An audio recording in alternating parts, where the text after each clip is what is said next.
Please subscribe to this channel so that we are more enthusiastic in providing the best video for you.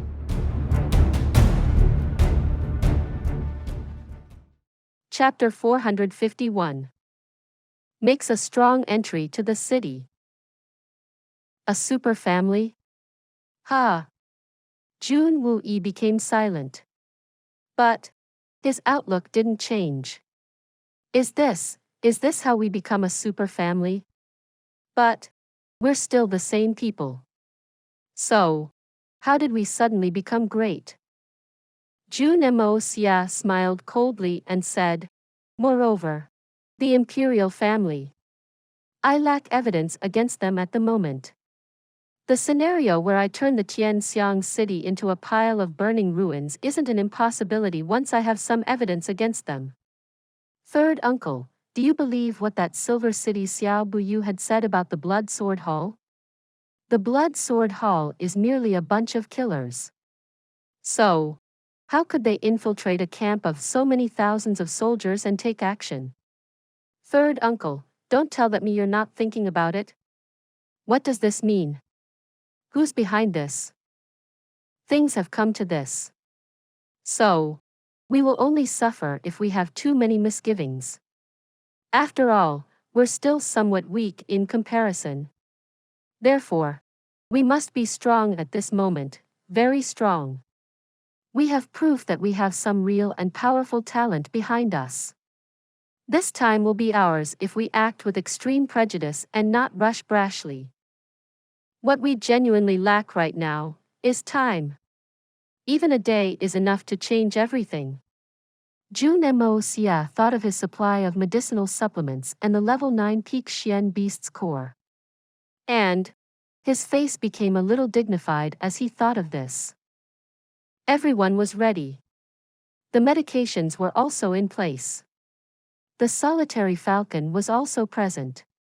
Moreover, he had the art of unlocking the heaven's fortune to protect and assist. Therefore, his grandfather's advancement couldn't be stopped. However, he had to think of a way to promote Jun Xie's cultivation to the spirit Xian level. Moreover, he also had to make the heaven destroyers and spirit devourers advance. And he'd also have to do the same with Bailey Luo Yun and Hai Chen Feng's strength. We can barely be called a super family at this time. But we're merely an empty shell even if we can act as a super family nowadays. So, we mustn't take any wrong steps at this important juncture. Jun Xie's face twitched and convulsed with suffering. He had also been suspecting the things that Jun Moxie had brought up. In fact, he had been suspecting it for over 10 years in secret. This was also something that had plagued his heart. How could Jun Xie not have suspected this? But he didn't wish to believe it. His family had given so much for Xiang. Yet, they were being treated that way. It was cowardly. But human nature nonetheless. After all, the Jun family's blood had soaked the battlefields for Xiang. Their family had worked very hard. So, to believe in this cruel truth would be tantamount to destroying everything that they had built up with their heart and soul. And this was a serious burden that no man could bear. But you won't act blindly unless you have irrefutable proof. Jun Xie stated in a low voice. You can speak to me about this. But don't speak to your grandfather about it, unless you have definite proof. The old man's temper. That's obvious. Jun Moxie smiled lightly before he spoke in a profound manner. You're not a fool, third uncle. And neither am I. But grandfather isn't a fool either. So, you shouldn't worry about it. But the emperor is even farther from being a fool. Jun Xie gave a long sigh. Then, he became sad, and went back in silence. Jun Moxie became cold again, and brandished his horsewhip. This made each of the 3 scholars to twitch again. But they didn't dare to exclaim. The young Master Jun's tone was dark and full of murderous intention as he spoke in a heavy tone. Shout for me. The three men strived to shout hard since they were enshrouded by his murderous aura. I am the disciple of Wen Xing Heavenly Literature Institute's Mei Gao Jia and Kong Ling Yang Han Ji Dong. Yen Feng. Qin Qiu Shi. The third young Master Jun is great. The third young master is noble. He is the best man. I welcome him to Tian Xiang. Mei Gao Jia is a pimp. Kong Ling Yang is a pimp. The Meng family is a den of bastards. It was strange to see that the curses being hurled by the three scholars had become increasingly fluent after they had said it once. They didn't seem to care about the contempt or the curses anymore. After all, they had lost their sense of honor and shame once they had spoken these words out for the first time. Therefore, they had become far more fluent by now. Jun Moxie resembled a maddened brothel keeper. He gnashed his teeth and laughed heartily as he prodded his horse to go forward. He looked like a creature from hell to everyone who laid eyes on his expressions. Everyone's eyes had frozen at this moment. The Tianxiang city had descended into utter chaos. Jun Moxie's powerful entrance had resembled an unprecedented violent storm. And it had engulfed the entire Tianxiang city in a moment. Several big families had propped into action the moment Jun Moxie had set foot in the city. They had gathered entire lists of his misconducts and had dashed into their palanquins to leave for the imperial palace. However, the Donghua family watched passively.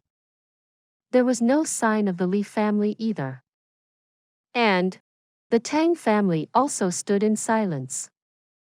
The Murong family arrived, made a few discreet questions about the news, and disappeared.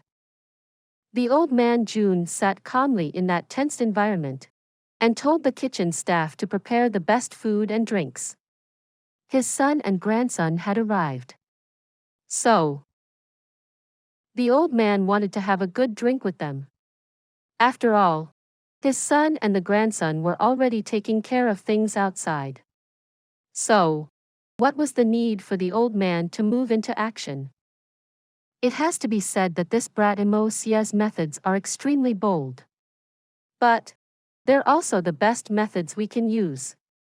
After all, we're already stacked against everyone in society. So, we might as well go the crazy way. It's like the old ancestor Jun had once said, a real man isn't necessarily someone with balls. A real man is someone with an indomitable spirit. Feck yes. Create good. Good. This is the first time, go for it dang it. Ah. Good one. He. The old man let out a rare smile of content as he sipped his wine. Moxie is surely creating a scene outside. However, he's also marking the formation of a formidable force. This old man's strength is formidable. Then, we also have the eighth great master from the prairie, the solitary falcon. Moreover, Moxie can prevail over level 4 spirit Xian experts on his own. And it needn't be mentioned that there's that mysterious and unrivaled person behind our Jun family. So, my Jun family can be considered a real super family now. Could there still be a doubt about that? My Jun family can finally take a breather now. There's not much of a need to worry about that rotten matter at court either. After all, the Murong and the Donghua family will suppress those poor bastards from making a fuss. In fact, we can even ignore them. I'm in a very good mood. Wouldn't he have wreaked havoc if he weren't in a good mood? Who could have dared to say something? The old man's face was as steady as a mountain. In fact, he was full of prideful happiness. He had even forgotten how anxious he had been a few days back. He didn't even seem to care about the emperor's feelings at the moment. After all, Even the empire couldn't deal with the Jun family at this time. And everyone knew their own positions. For example, the Xiang family was as agitated as a cat on a hot roof. The Meng family found it even more difficult to bear. In fact, they acted like a bald dog with a chopped tail as they desperately went to the imperial court with their notes. They also ran rounds to the Li family. But everyone could see that no one wanted to get involved with them. After all, no one was foolish enough to desire getting buried next to them. Meng family head Meng Yue heard about the 3 scholars raining curses on Mei Gao Jia, Kong Ling Yang and the Meng family. So, he dejectedly returned to the Li family. He repeatedly tried to get an audience with them. But he was left stumped for a long while since there was no result. He then mounted his horse and went to the Murong family. Mei Gao Jia was at his home. He had been merrily waiting for the good news when he heard that his disciples were raining curses at him. And this news left him confused and angry. Fatty Tang was inside the aristocratic hall when he heard that the young master had returned. He clapped his hands and jumped high like a rubber ball at first. Then he rushed out to meet him. But Hai Chen Feng and Song Xiang pulled him back. The reason was simple: Jun Moxie had given them a serious order that Tang Yuan was not to be involved in the disturbance he would create upon his return. Perhaps the others wouldn't dare to mess with the Jun family now. But this didn't necessarily mean that they would take the same precautions against the Tang family. It had to be said that the Tang family was the last in the ranking of Tian Xiang city's powerful families. Moreover, the extreme closeness of the young masters of the Jun and the Tang family was only one aspect of the matter. However, the head of the Tang family was loyal to the imperial family. So, he would never stand for his younger brother facing embarrassment. Therefore, this matter was something which Jun Moxie wanted to bear alone. He would have to incite the Tian Xiang city on his own. Jun Moxie eventually reached the Jun family's mansion. He then dismounted and walked towards it. But he turned back at the door before he entered the household and issued a final command. Go! Seize every property and business the Meng family controls in the Tianxiang city. They have been attacking me overtly and covertly. Ah! That isn't good. Hai Chen Feng will take over. You observe and see that the Meng family is dealt with properly. And tell the Meng family that they can come and talk to me if they are dissatisfied. We will seize these small interests for now. The exact ledgers can be balanced out at a later time. The 50-60 members of the Heaven Destroyers shouted their acknowledgement in unison.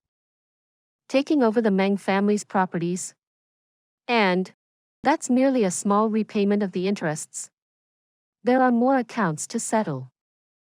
Jun Wu-yi rolled his eyes. He could feel that he was finding it increasingly harder to understand his nephew. Inside the imperial palace, the emperor had a deep frown on his face as he sat opposite Mr. Wen. They would talk and play chess in the past. But the emperor didn't seem to have the leisure to play chess or discuss the world anymore. And that's because he was deeply worried. A mountain of files had been accumulated to his side. The emperor's face was full of agony and helplessness. The content of those files was the same: a request to punish Jun Moxie. Requests to bring Jun Moxie to justice. Jun Moxie is out of control. He doesn't care about authority. He's raining chaos in the capital, and he's bringing shame to the land. His crimes deserve punishment. We request the emperor to take action. We plead the emperor to act. The nation's integrity will be in peril if things continue like this. We plead the emperor to act quickly. The emperor sighed. Act. I also want to act. Wouldn't I wish to eliminate Jun Moxie? In fact, there is no one who wants to do it more than me. Can you at least be a little more considerate towards me? A man must know his limits, right? Jun Tian's strength was great, but he was still stuck at the Sky Xian peak. After all, the Silver City wouldn't have tolerated if he had moved any further than that. Moreover, I always had means to take drastic measures against Jun Tian's military strength. In fact, sending Jun Moxie and Jun Wuyi to the southern heaven should have acted as the first step towards the Jun family's destruction. But life is like chess. It doesn't play out according to people's expectations. And it's hard to predict a person's moves. After all, going to Tian Fa didn't harm that uncle-nephew duo in the least.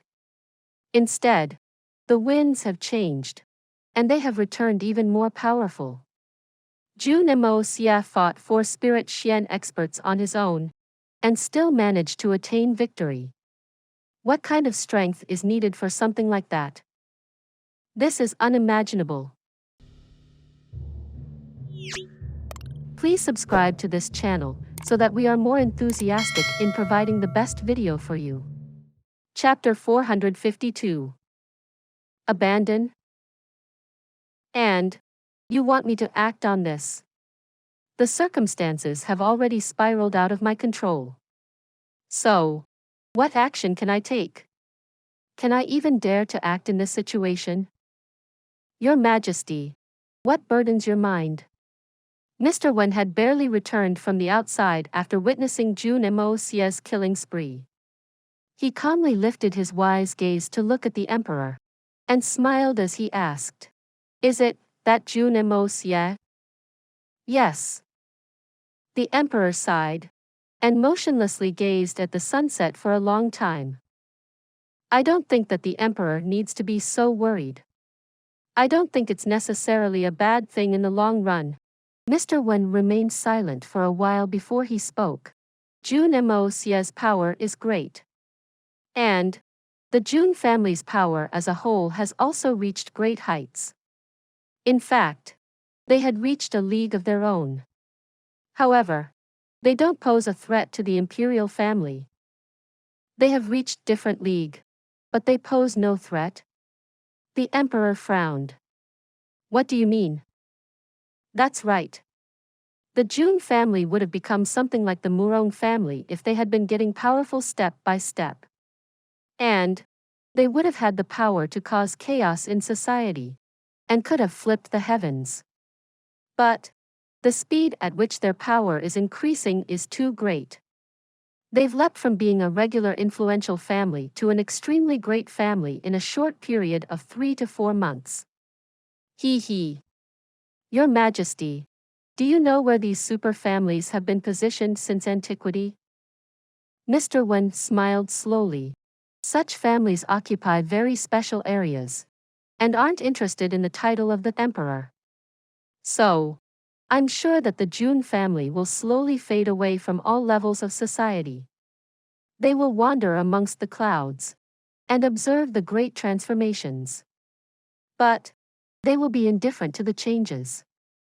This has been the norm since ancient times. And no super family has ever been an exception to this. And that's because these super families don't pursue the glory of one generation. Instead, they seek one which endures through the long ages. They laugh at unstable situations and remain unaffected by them. They are elated and possess the dark of the world in the palm of their hands. Hence, Your Majesty need only be patient for now. This upstart family will cause a storm with their awe-inspiring might. But they will eventually become tired of the attention. Then, they will settle in their own place. Moreover, having such a super family within the borders of Xiang will be a great deterrent against the neighboring countries. The reason for such a huge reaction to that matter between Jun Moxie and his sister-in-law isn't because of the Jun family's old enemies alone. The neighboring countries who see him as a threat have also seized the opportunity to cause trouble. After all, they would wish to create enmity between the Jun and the imperial family even if they can't eliminate the Jun family. Otherwise, he smiled lightly. This is an insignificant affair of this person. And it may even involve an immoral act with one's sister-in-law. But why did it give rise to such a huge reaction? Was Jun Moxie's reputation ever good? Your Majesty has always been far-sighted. So, you need to consider these troubles properly. That arrogant Jun Moxie won't act with humanity even if you handle these matters properly. But Old Man Jun Tian and Jun Yi will surely regard you kindly. You say this. But how can I not know? The emperor stood up and placed his hands behind his back. His expression was desolate. That's not the problem here. The biggest problem is the Blood Sword Hall. Blood Sword Hall. I remember that your Majesty had said that it was the core of the secret strength at your hand. Ah. I see. This one can also more or less figure out the matter if we combine that with Xiao Buyu's confession. The truth of the deaths of Jun Wuhui and Jun Wumeng. However, the Jun family has no evidence. Moreover, Jun Tian and Jun Wuyi still have the final say in that family. And those two men have deep feelings towards Xiang City. In fact, they have a lot of sentiment. Mr. Wen smiled. Your Majesty, it's difficult to turn against one's homeland. Jun Moxie may not care. But Jun Tian will. So, there's a margin for mediation. Margin to mediate. The Emperor's eyes lit up. Yes. Those events happened a very long time ago. Your Majesty hadn't revealed anything. But Jun Tian and Jun Wuyi are shrewd men. So, how could they not have suspected? What's important here is that the Blood Sword Hall is merely a group of killers despite their strength. So, how could it have influenced the army? That father and son duo has suspected for 10 years. But they haven't made a move. They've never carried out any vendetta. Does your Majesty know why? Mr. Wen was calm. He obviously had a card up his sleeve. Why?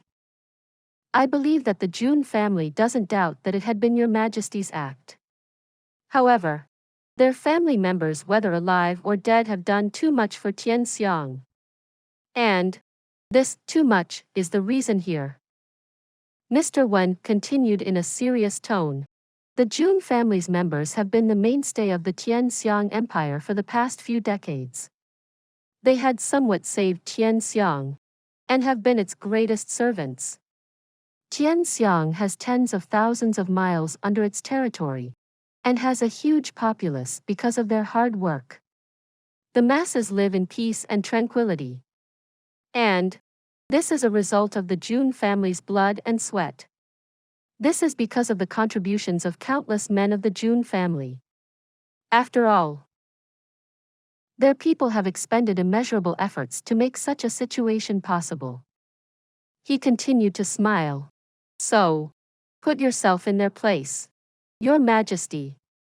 Would you ever think of destroying this country if you had done so much for it, and had paid 2 generations of blood for it?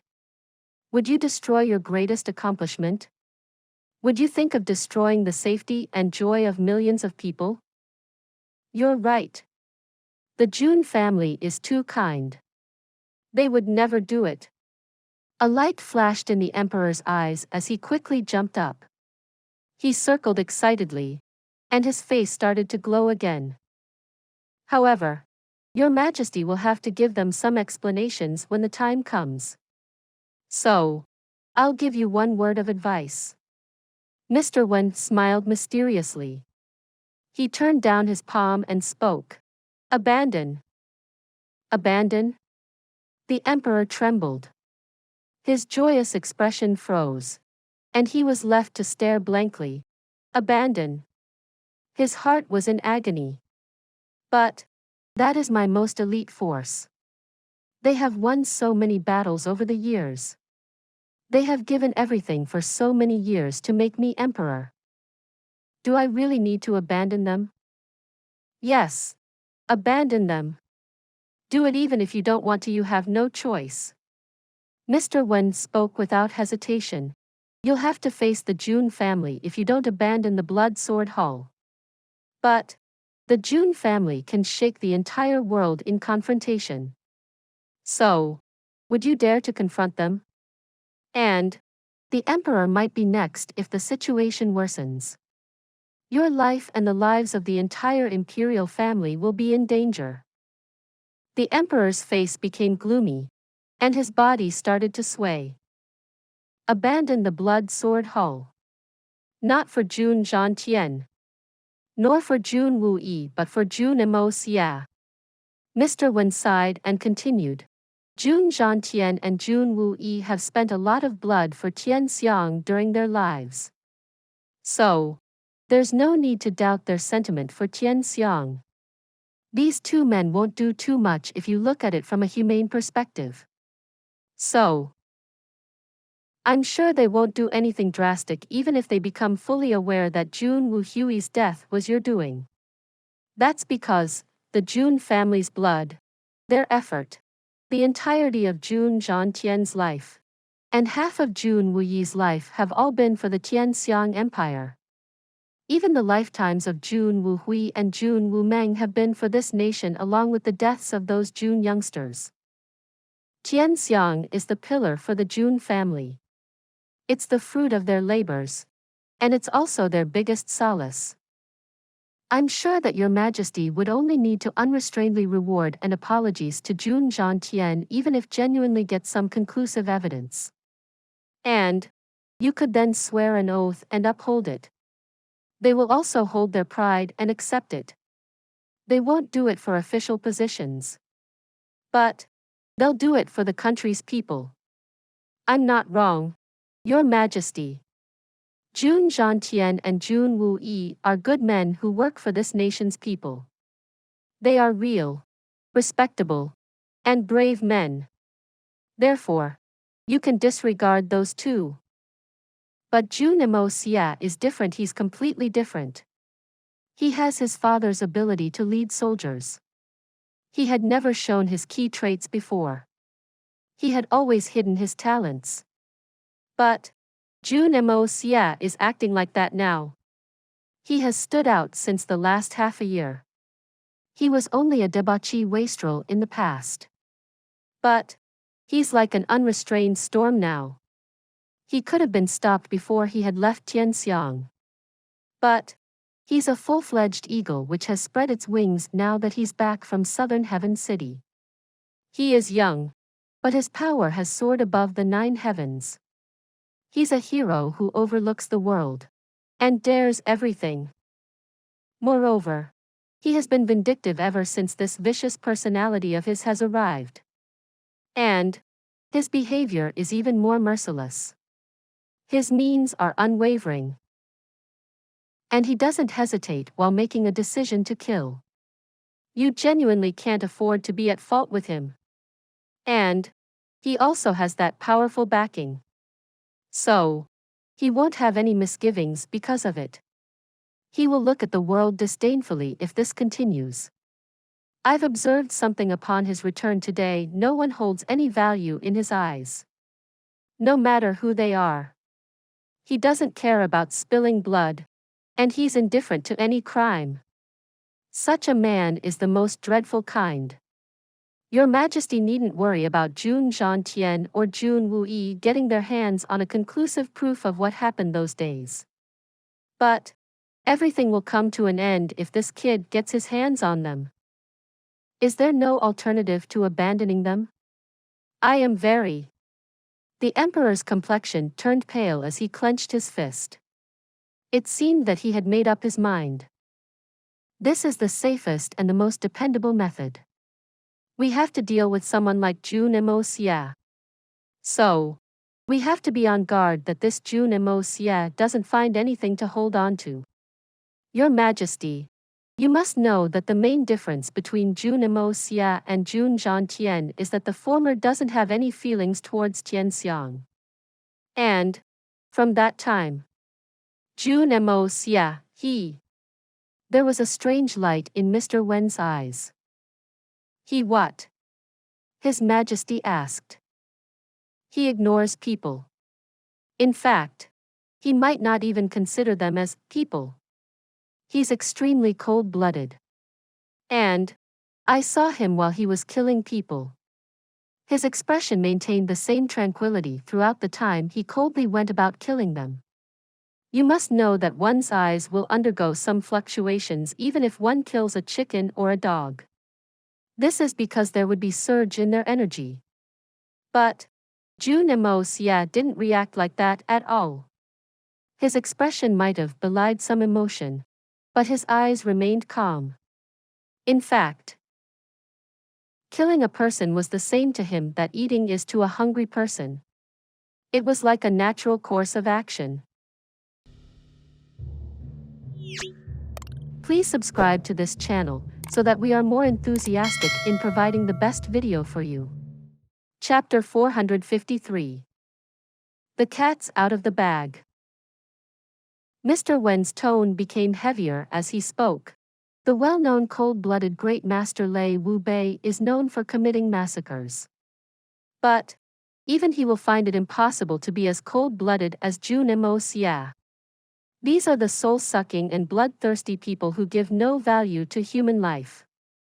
Your Majesty, this Jun Xie is very dangerous. In fact, he has surpassed everyone. It's in his innate nature to kill. Even the great assassin Chu Chi Han may not be so dangerous. Mr. Wen paused for a long while since he felt something indescribable. In fact, even he was unaware that he had stopped speaking. The Emperor trembled. He felt cold. He didn't need Mr. Wen to speak any further to understand this matter. He already knew it very clearly now.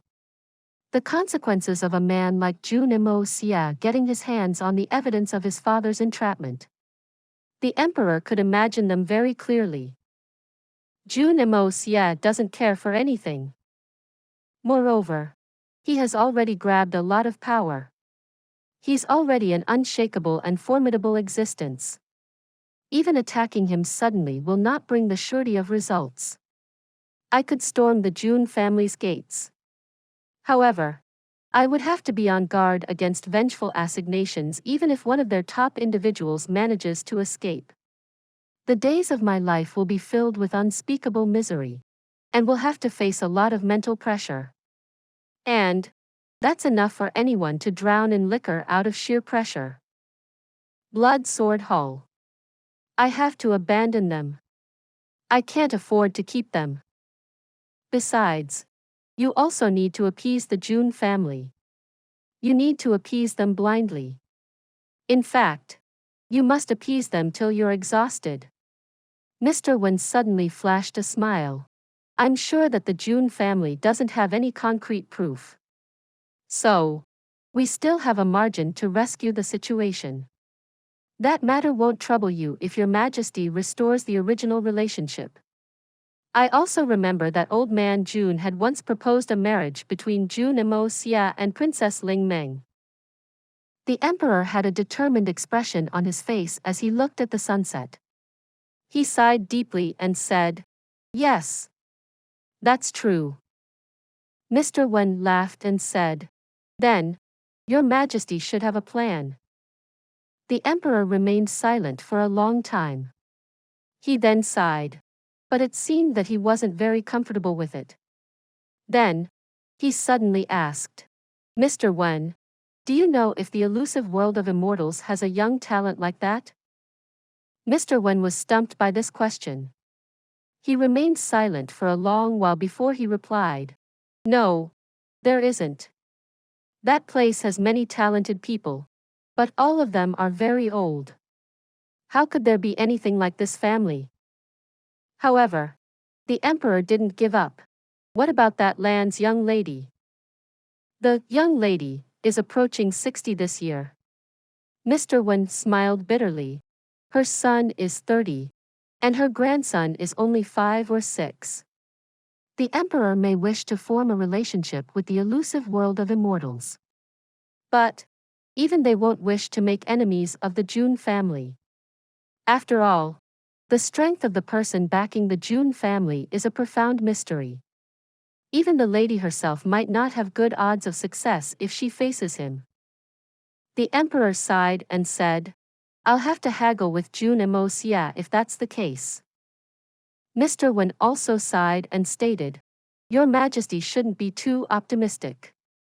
It's too difficult to say if the Jun family will accept this matter or not. It's easy to expect people to add flowers to the brocade, but difficult to expect them to provide help in the hour of need. The room became quiet since the two men stopped talking. A long while passed, and the two men sighed in unison. The Dugu family. Dugu Zonghang's eyes appeared like copper bells as he looked at the movements of the girl. She had a small waist in the past, but she now resembled a penguin as she moved down the palanquin. She swayed as she walked forward while holding her stomach. And the old man felt as if the blood from his entire body had started to dash to his forehead. There was an arg as Dugu Xiaoyi's mother cried from behind. She didn't dare believe her sight as she covered her mouth with her hand while tears fell down her face. Everyone's mouths were open as they stood petrified. The old man eventually came to himself. He resembled a mad tiger circling his cage as he started to pace around in circles. Then, he finally found a target to vent his anger at. So, he roared and charged ferociously. He then grabbed one of his 7 grandsons. And he started to beat the youngster's entire body in a violent rage. He also started to shout curses. However, the curses were so chaotic that one couldn't even tell what he was shouting. The 7 youngsters squatted down and stuck their heads into his crotch for safety. Therefore, the first round of kicks landed on their buttocks with snap and bang sounds, and their buttocks swelled as a result. You want to beat us, right? But you can't hit our faces. After all, we 7 have spent 15 years of our lives with you. Dugu Wu Di covered his head and sneaked away. Dugu Xiao Yi rushed up to pacify the situation. And the result was amazing. Everyone increased their distance wherever she walked to. After all, they were afraid that something might go wrong if they touched her. Dugu Xiao Yi could only feel more proud and bold. After all, it seemed like she was a firefighter in this chaotic situation. Everyone would scuttle from the spot she'd walked to. And thus, this amusing game continued for a while. Moreover, a group of the family's women would also noisily chase after her in the hope that she'd stop after paying heed to their calls. Anyway, wasn't Dugu Zonghang losing his temper a common sight in the Dugu family? Therefore, Dugu Xiao Yi was also very accustomed to it. But then, Dugu Xiao Yi had somewhat forgotten her condition in this situation. However, the thick pillow she had tied to her stomach wasn't very firmly tied. So, the ropes couldn't help but become loose as she ran around. In fact, it was a wonder that they had held up till that point. The small support system of the pillow eventually. The old lady had been staring at her granddaughter ever since she had arrived. And she had finally discovered that extremely shocking thing. Old Lady Dugu had felt that something was amiss the moment she had seen Dugu Xiao Yi enter. Just look at this girl. Doesn't it look like? Wait. What? Her eyebrows had shot up, while her neck had straightened. That doesn't look like a defiled body. How can a pregnant woman stand so straight? And how did she get so big in these few days alone? However, the first impression is the strongest. Therefore, the astute old lady wasn't able to understand the matter at first. In fact, she had even started to doubt herself. But she then saw Dugu Xiaoyi running around. The little girl's pregnancy prop's ropes had started to loosen, and the prop had slowly started to slide downwards. The pillow had initially been near her chest. However, it had soon slipped to her lower belly, and had then continued to slide downwards towards her thighs. The old lady's eyes suddenly opened wide. Dugu Xiaoyi also became aware that things were going wrong. So, she quickly and stealthily thrust her hands underneath, and pushed the prop up. And she didn't dare to run recklessly again. Instead, the little girl started to look around in a sneaky manner. Stop! What a scandal! Old Lady Dugu walked with her crutches as she angrily shouted. The 9 men of the family were still having a go at each other. In fact, this grandfather-father-son gang still seemed in high spirits. Their enthusiastic exchange of punches and kicks was producing enough ruckus to give competition to a busy downtown slaughterhouse. Xiao Yi, you come over here. Old Lady Dugu couldn't do anything about the men and their fighting. So, she turned her eyes and called out. Why? It's inconvenient for a pregnant body like mine. Dugu Xiao Yi slowly came over while holding her belly. She suddenly seemed docile, and looked somewhat guilty. You've been running around ever since you've come back. That wasn't inconvenient. Let me take a proper look. Old Lady Dugu carefully extended her hand, and felt the girl's belly. However, Dugu Xiao Yi spread her arms in alarm, and jumped back like a small and nimble deer. She then vigilantly spoke up. What are you doing, Grandma? This is your grandson. You must be careful. She hadn't even finished speaking when there was a soft, plop sound. And the child she was heavy with suddenly fell down her clothes. It fell down with a puff, bounced twice, and trembled as it rolled around 3 meters before it came to a halt. It was a round pillow. And it even had embroidery on it, an adorable kitten. A jump rope was attached to it like long ribbon. And another one still hung from Dugu Xiaoyi's waist. This act was obviously going to lead to a difficult aftermath. Dugu Xiaoyi quickly hopped back and revealed a cat's out of the bag expression. This. Dugu Xiaoyi's lips were drawn. She covered her embarrassed face with her hands. She suddenly felt ashamed and speechless. Moreover, her lovely face had turned very red. This development blew away the entire family like a landmine. Old man Dugu Zongheng chocked as he opened his mouth wide. His clenched fist had stopped midair, and his face had become ashen. Dugu Wudi slumped to the ground with his eyes open to their extreme. He was covered in dust, and had an extremely incredulous expression. Dugu Chong felt wronged as he looked at his grandfather. His mouth twisted as he mumbled, I had told you that nothing had happened. I said there wasn't any mishap. It would have been impossible for me to not know if something had happened. I had told you. You had also said that you're an idiot. You need a good spanking. Dugu Zongheng's roar was like a terrifying thunderclap. Dugu Chong withdrew his neck and shut his mouth when he heard it. Dugu Zongheng's face twisted as he started to stalk Dugu Xiaoyi like a tiger. He smiled in rage. Good girl. You've grown up now. You fooled your grandfather, that's amazing. The old man nodded fiercely. He didn't know what else to say. Grandpa. I, I, I. Dugu Xiaoyi lost her mind in fear and turned her beady eyes around. She then drew back in panic and looked around for help.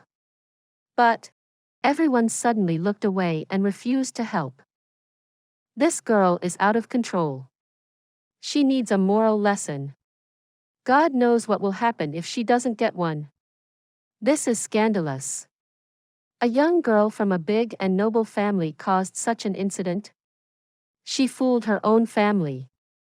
Moreover, she went ahead and faked her pregnancy in front of thousands of people to draw attention towards herself. I'll break you to pieces. Dugu Wudi spoke everyone's thoughts out loud. Help. Dugu Xiaoyi turned to run. However, Dugu Zongheng took great strides and pulled the long ribbon that was dangling on the ground behind her. It appeared like he was fishing, and the little girl was the fish that was stuck on the baited hook. She flew back with a whooshing sound and dropped on her palms and knees with a loud bang. Dugu Xiaoyi struggled and shrieked as tears streamed down her face. Dugu Zongheng hadn't felt much about beating his grandsons. But he felt sorry for his granddaughter when he had barely given 2 slaps to her. Therefore, he didn't hit her again. Let me deal with this disobedient girl, father. I won't let her. Dugu Wudi crawled off the floor as he rubbed his hands and rolled his sleeves. He had a very fierce expression on his face. This girl has played tricks on me. She deserves a moral lesson. I'll break her bones. What will I hand over this girl to you for? You bastard. Dugu Zongheng's beard puffed as he shouted. Xiaoyi's body is delicate. How can you beat her? Back off. Dark lines appeared on Dugu Wudi's face. You just gave 2 slaps to that delicate thing. But you suddenly feel sorry for my daughter when I want to deal with her? Can't you believe that I might also go easy on her? But you're suddenly protecting her again now. Please subscribe to this channel so that we are more enthusiastic in providing the best video for you. Chapter 454. Leave everything to me. Dugu Xiaoyi stood up sobbing and wiped her tears. She looked like she had been seriously wronged. The entire family became silent as they looked at that pillow in the distance. The face of Dugu Xiaoyi's mother was full of helplessness for a long while. Then, she eventually looked at her mother-in-law. Mother, what should we do about this? Old Lady Dugu panted with rage. What should we do about it? Put some dressing on it. She snorted heavily before she gave a long sigh. Then, she said, the matter has already reached this far. So, what can be done now? Dugu Zongheng's eyes were opened wide. He too panted with rage. What can be done? This girl appeared pregnant to everyone.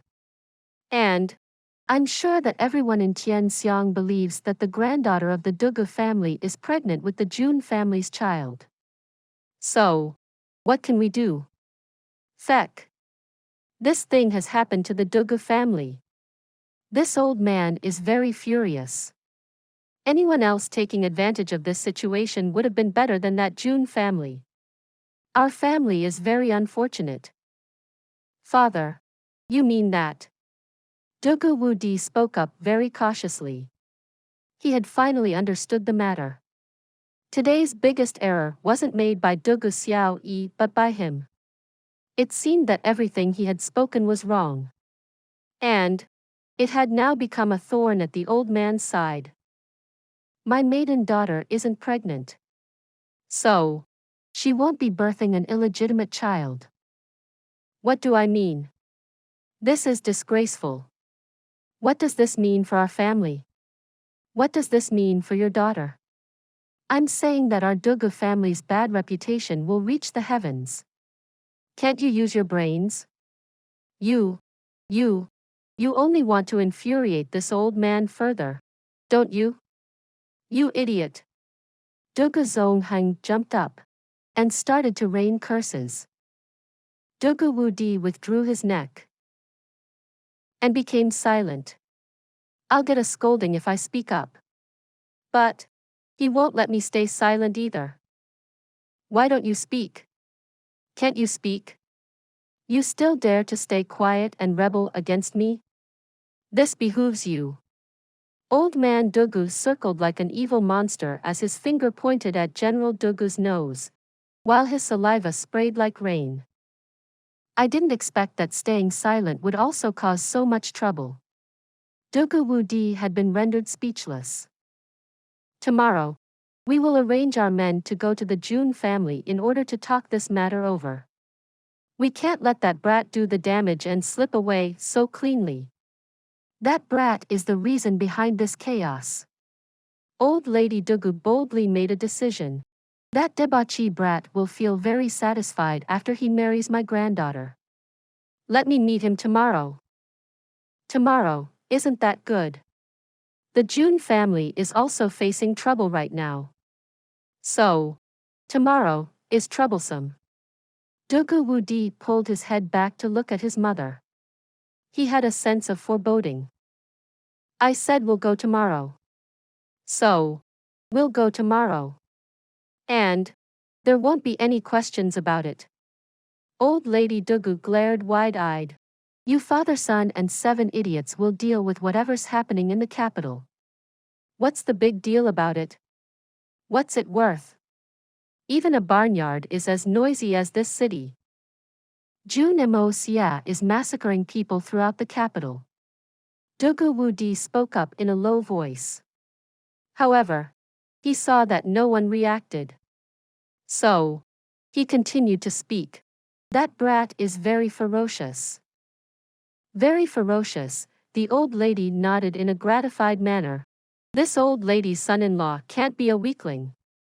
There's a rumor that he prevailed over 4 spirit Xiang experts. I had always thought that it was a rumor. But I can tell that his power reaches the heavens now that I see him massacring the entire city. He's a powerful youngster. Then she suddenly became angry. You shameful bastard. You know that we are on the same boat as the Jun family now. But you still haven't gone to help them? What will you do if they bully Xiao Yi after the marriage because our family didn't support them?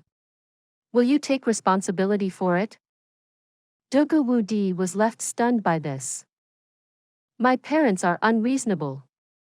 I had always thought that mother is reasonable. How did they come to this? They're already thinking of Xiao Yi's happiness after marriage? My mother genuinely has a long foresight.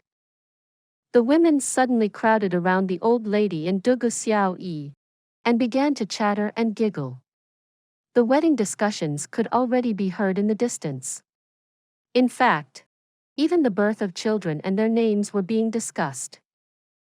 Dugu Wudi and Dugu Zonghang looked at each other in dismay. They didn't know whether to laugh or cry. A long while passed like this. Then, old man Dugu suddenly raised his leg and kicked Dugu Wudi's posterior. You're still too unhappy to help. You bastard. What are you doing standing here? What's so good to see here? Dugu Wudi hastily sneaked away. But he was still mad inside. Jun Moxie, feck you. Everything has happened because of you, you shameless bastard. The 7 heroes and legends bravely rushing forward saw their grandfather looking at them. So, they quickly got up as well and fled in Dugu Wudi's stead. The world outside was crowding with people, and the entire city was being turned upside down. However, Jun Moxie was at home. And he was preparing for his grandfather's advancement with full devotion. This is a world where the strong are respected. So, the faster one becomes stronger the better it is. Anyway, where could those clowns standing outside run to? A monk may run away. But he can never run from the temples. Therefore, Jun Moxie wasn't too anxious about making reprisals. Moreover, he felt that those people would only discuss about matters that would intimidate them further. He had first taken Guan Qinghan back to her courtyard when they had returned. However, she had told him to stay when he was about to leave. Jun Moxie had turned around in astonishment, only to see that Guan Qinghan was standing delicately and timidly at the doorway. Her figure was slight, and her face seemed thinned out. She appeared to be cowering in fear as she looked into Jun Moxie's eyes with an expression of seeking protection. Jun Moxie looked back at Guan Qinghan. And she somewhat lowered her head as tears fell down her face and onto the ground. Jun Moxie trembled inside. This woman. This beautiful woman, this unrivaled beauty, who knows how much she has had to endure? How much torment she has gone through? Who would have empathized with her? I suppose that the men are supreme, and women are worth less than servants' clothes. However, Jun Moxie had crossed over from the modern world. So, he could somewhat understand her terrible suffering. Only he could put himself in her shoes, and only he could think about her from a woman's point of view. No one else could do it. And, even if anyone could think about it, they'd think it right. But, was it?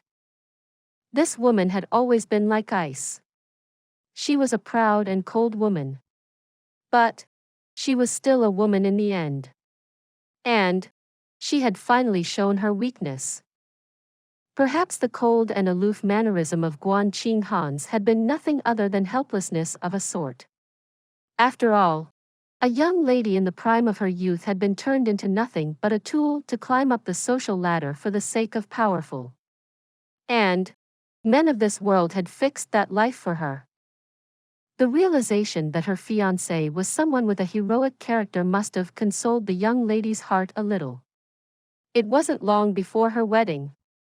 It wasn't long before she would be draped in silk. It wasn't long before she'd get to assist her husband in running the house and raising the children.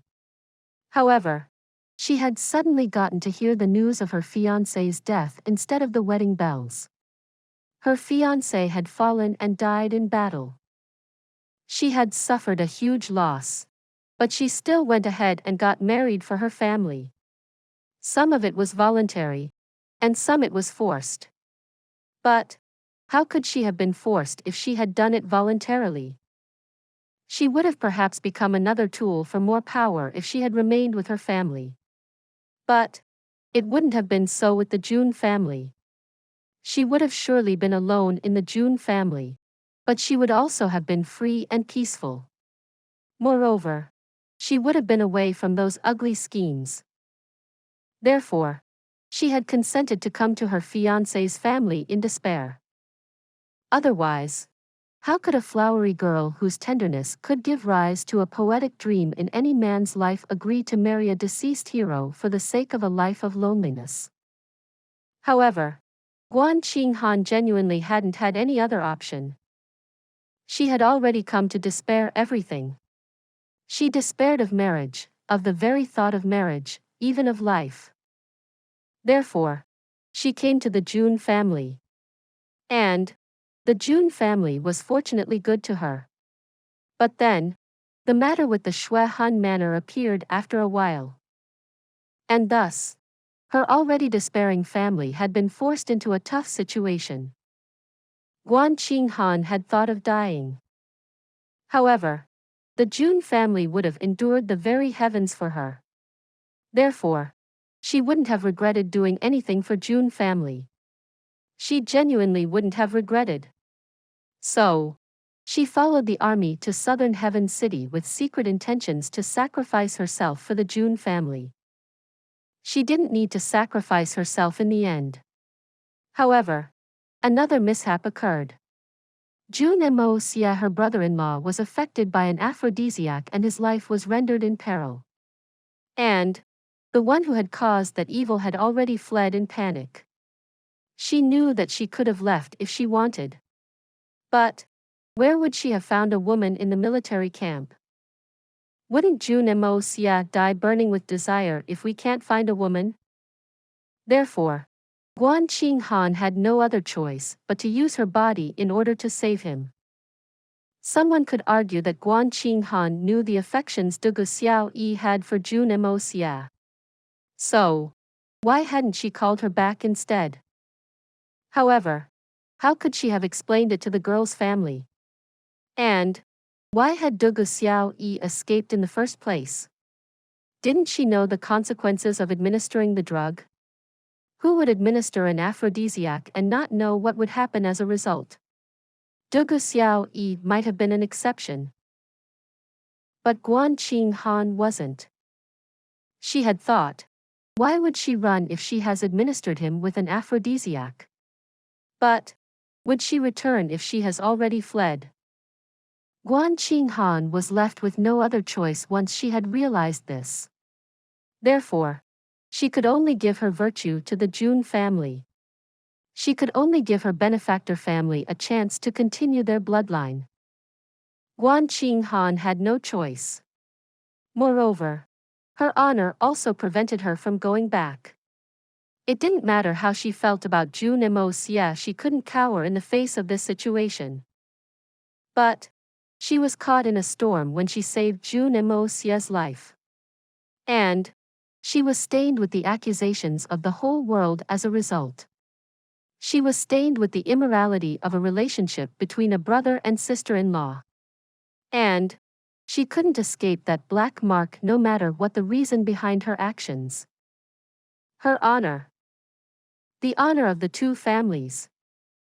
Her virtue. Her chastity. The pressure of these matters had left her to suffocate. Guan Qinghan had wanted to kill herself every time Jun Moxie had even harbored a tiny speck of hesitation with respect to that incident. And making herself return to Tian Xiang city was already the bravest thing she had ever done in her life.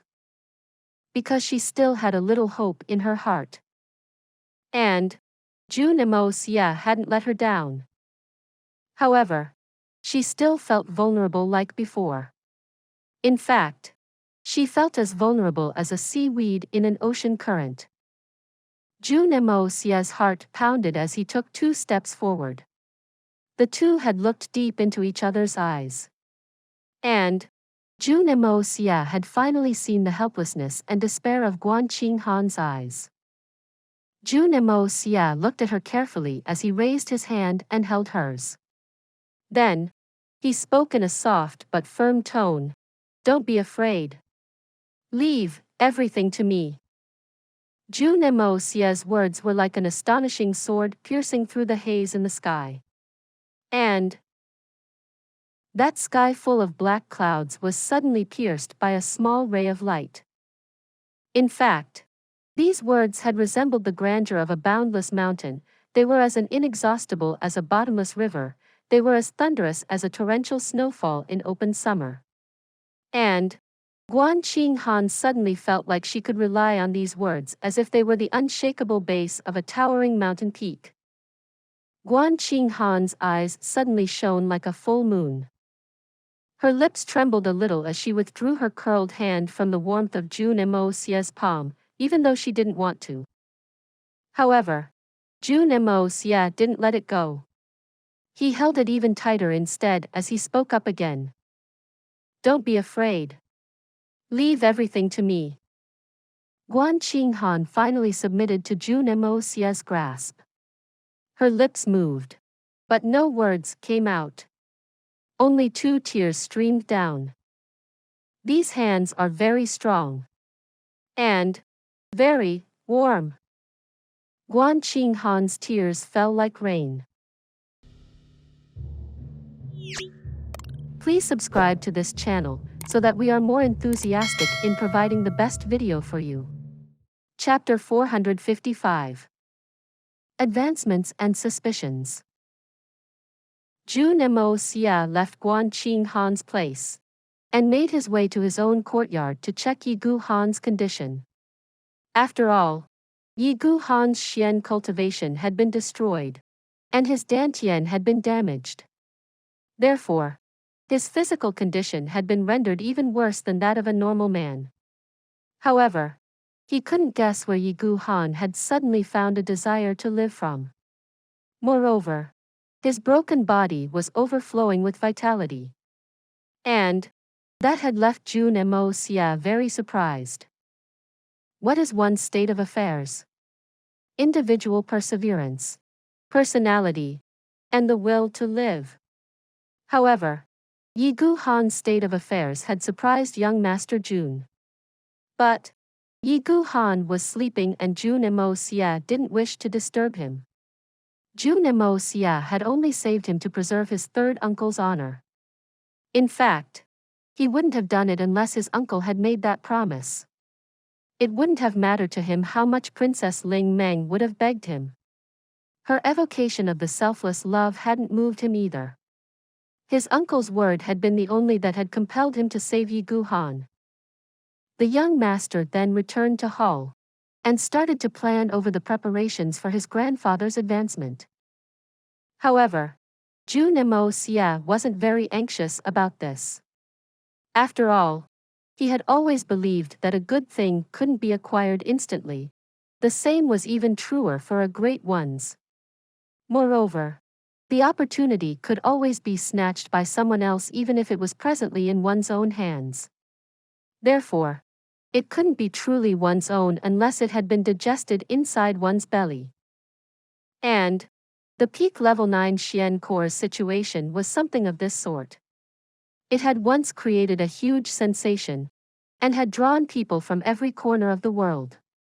Therefore, such a great thing could be snatched away at any time. The Jun family had seized a lot of opportunities of late. And this had materialized into many great advantages for them. Therefore, they could look down on the Tian Xiang Empire, and even the entire world. But young Master Jun clearly understood that the Jun family was still very weak on the inside. In fact, they were far off from being a true super family. After all, this was merely a bluff, they were only an empty shell at the moment. His fictitious master was the largest advantage which the Jun family had relied on. However, that extremely powerful and mysterious master obviously didn't exist. Moreover, the Jun family didn't have a true spirit Xian expert either. Jun Moxie may have become known for having defeated 4 spirit Xian experts. However, there was a lot of exaggeration to that claim. The Jun family's growth into a real super family would require a long period of strenuous efforts. However, it would be necessary for the Jun family to have a true spirit Xian expert in their ranks until then. Therefore, helping the old man advance to the spirit Xian level had taken top priority. Jun Moxie took the baffled Jun Zhan Tian to the basement of the newly built tower along with the prairie's solitary falcon. This tower had been built as per Jun Moxie's special request. This tower was particularly strong, and the large granite steps were tightly wound. This had given a sealed effect to the tower's interiors. In fact, the world outside wouldn't be able to hear any sounds even if someone were to deliberately shout and yell inside this tower. This had obviously been built for this specific moment. After all, the fluctuations in the power of a peak level 9 Xian core was too great. Jun Moxie had given Jun Wuyi detailed instructions in advance. Therefore, Jun Wuyi stationed elite troops around the tower for protection once the 3 men had entered the tower. Moreover, there were as many as 10 more guards hiding in the secrecy of darkness.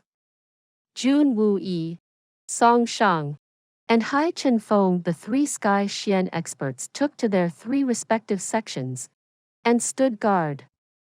Moreover, they took extreme precautions in doing so. They had eliminated every eventuality and ensured that it would be impossible to disturb the proceedings inside. Jun Moxie's personal teams of heaven destroyers and spirit devourers were tasked with the security of the innermost layer. They were hidden in secret places, and were equipped with swords and the Xian beast tendon crossbows. In fact, their weapons were so sharp that they were gleaming with cold lights. There were a myriad of traps everywhere, string traps, poison, smoke traps, and so on. 7 or 8 places even had the secret weapons which Jun Moxie had forged. Moreover, these weapons had been dipped in poison beforehand. Therefore, one wrong step in the darkness, and even a sky or spirit Xian expert would find themselves doomed for eternity. In fact, it could be assumed that one's blood will have spilled out in less than 5 breaths. In fact, even a great master would find it extremely difficult to break past this kind of a fighting strength and ambush arrangements. Inside the tower, Jun Moxie took out the Xian core, and its energy radiated everywhere. Solitary Falcon stared wide-eyed, and gaped for a while. Then, he eventually spoke up. Feck. Men from around the world were fighting each other to death over this. Even I didn't bat an eye before I left the grasslands and came here over this. But I had never imagined that it nestled in the safety of your possession. In fact, it didn't even appear out in the open. But the thing that we had fought over, what was that? That was obviously a fake one. Jun Moxie rubbed his nose. He smiled mischievously and spoke without a hint of embarrassment. I had felt very bad when I saw you fight over it so enthusiastically that night. Solitary Falcon snorted. Just look at you smiling like that. Where are you even the least bit bothered? Even getting mad at you is a waste of feelings. Anyway, I don't care about it. I didn't want that core from the very beginning. To temper oneself and advance on one's own is the path of honor. It's a good thing that you aren't offended. Such an open-minded great master would be perfect to guide my grandfather, Jun Moxie stated with a chuckle. His words had obviously been one of ridicule. However, his expression suddenly became very dignified. He then turned towards Solitary Falcon and spoke seriously. Please, Master Falcon. Jun Moxie had spoken these words very earnestly. After all, Jun Tian was the first amongst Jun Moxie's acknowledged relatives. Advancing his grandfather's strength was surely very important. But his life was even more so. Advancing power was unimportant in comparison to preserving life. In fact, advancement was inconsequential. However, preserving one's life was crucial. The young master had enough assurance regarding that matter. But he had still spoken those words because he wanted Solitary Falcon to know that they couldn't fail in this matter. They couldn't afford to fail. Only success was allowed. Failure wasn't. Solitary Falcon's facial expression suddenly became solemn. He then assumed a rare and dignified mannerism as he replied in a heavy tone, "Don't worry." However, he then frowned and said, "But I can't do this on my own. I'll require several medicines for assistance. And those medicines are..." Jun Moxie turned his palm and rubbed them together, and 3 kinds of medicines came out. Moreover, they were 3 wondrous medicines. Heavenly star grass, tricolored mushroom, and 9 Xian root. 3 kinds of special medicines were required to fuse the Xian core. And not one was missing. Each one of them was available. Moreover, each of them was twice the usual quality, and far surpassed the usual standard. Solitary Falcon exclaimed when he saw this. Then, he carefully inspected them and said, "You possess the greatest ability. You brat. There won't be any problems since you've already prepared these." Jun Xie had just realized that Jun Moxie was going to use the Peel Level 9 Xian core to force his advancement. However, he couldn't help but be annoyed. Moxie, your grandfather is very old. So, what's the point of using such a great thing on me? Don't waste this extremely treasured gift. Don't waste this excellent opportunity. Moreover, you'll also be wasting the great Xian's strength of solitary falcon. Advance your third uncle's cultivation if you wish to use this on someone. That would be great for the Jun family. In fact, it would be much better. But, using this on me is a huge waste. Jun Moxie smiled slightly. His eyes had filled with a profound emotion as he slowly said, "Grandfather's words are wrong. It's urgent to use this thing only because grandfather is so old. A person's age is of consequence. An average person can live for about 60 to 80 years as long as there's no accident. A Xian expert can live to an average of 100 years. And a Sky Xian peak expert will live from 150 years to 200 years. However, this is only true as long as the individual hasn't met with any serious accidents." The young master then sighed and continued, "But, grandfather has been fighting since his youth, and has been on military campaigns his entire life. So, I believe that you have suffered many major and minor injuries. Your body has been damaged over this long period of time. And, the same can be said for your meridians as well. You are in a pure Xian environment at the moment.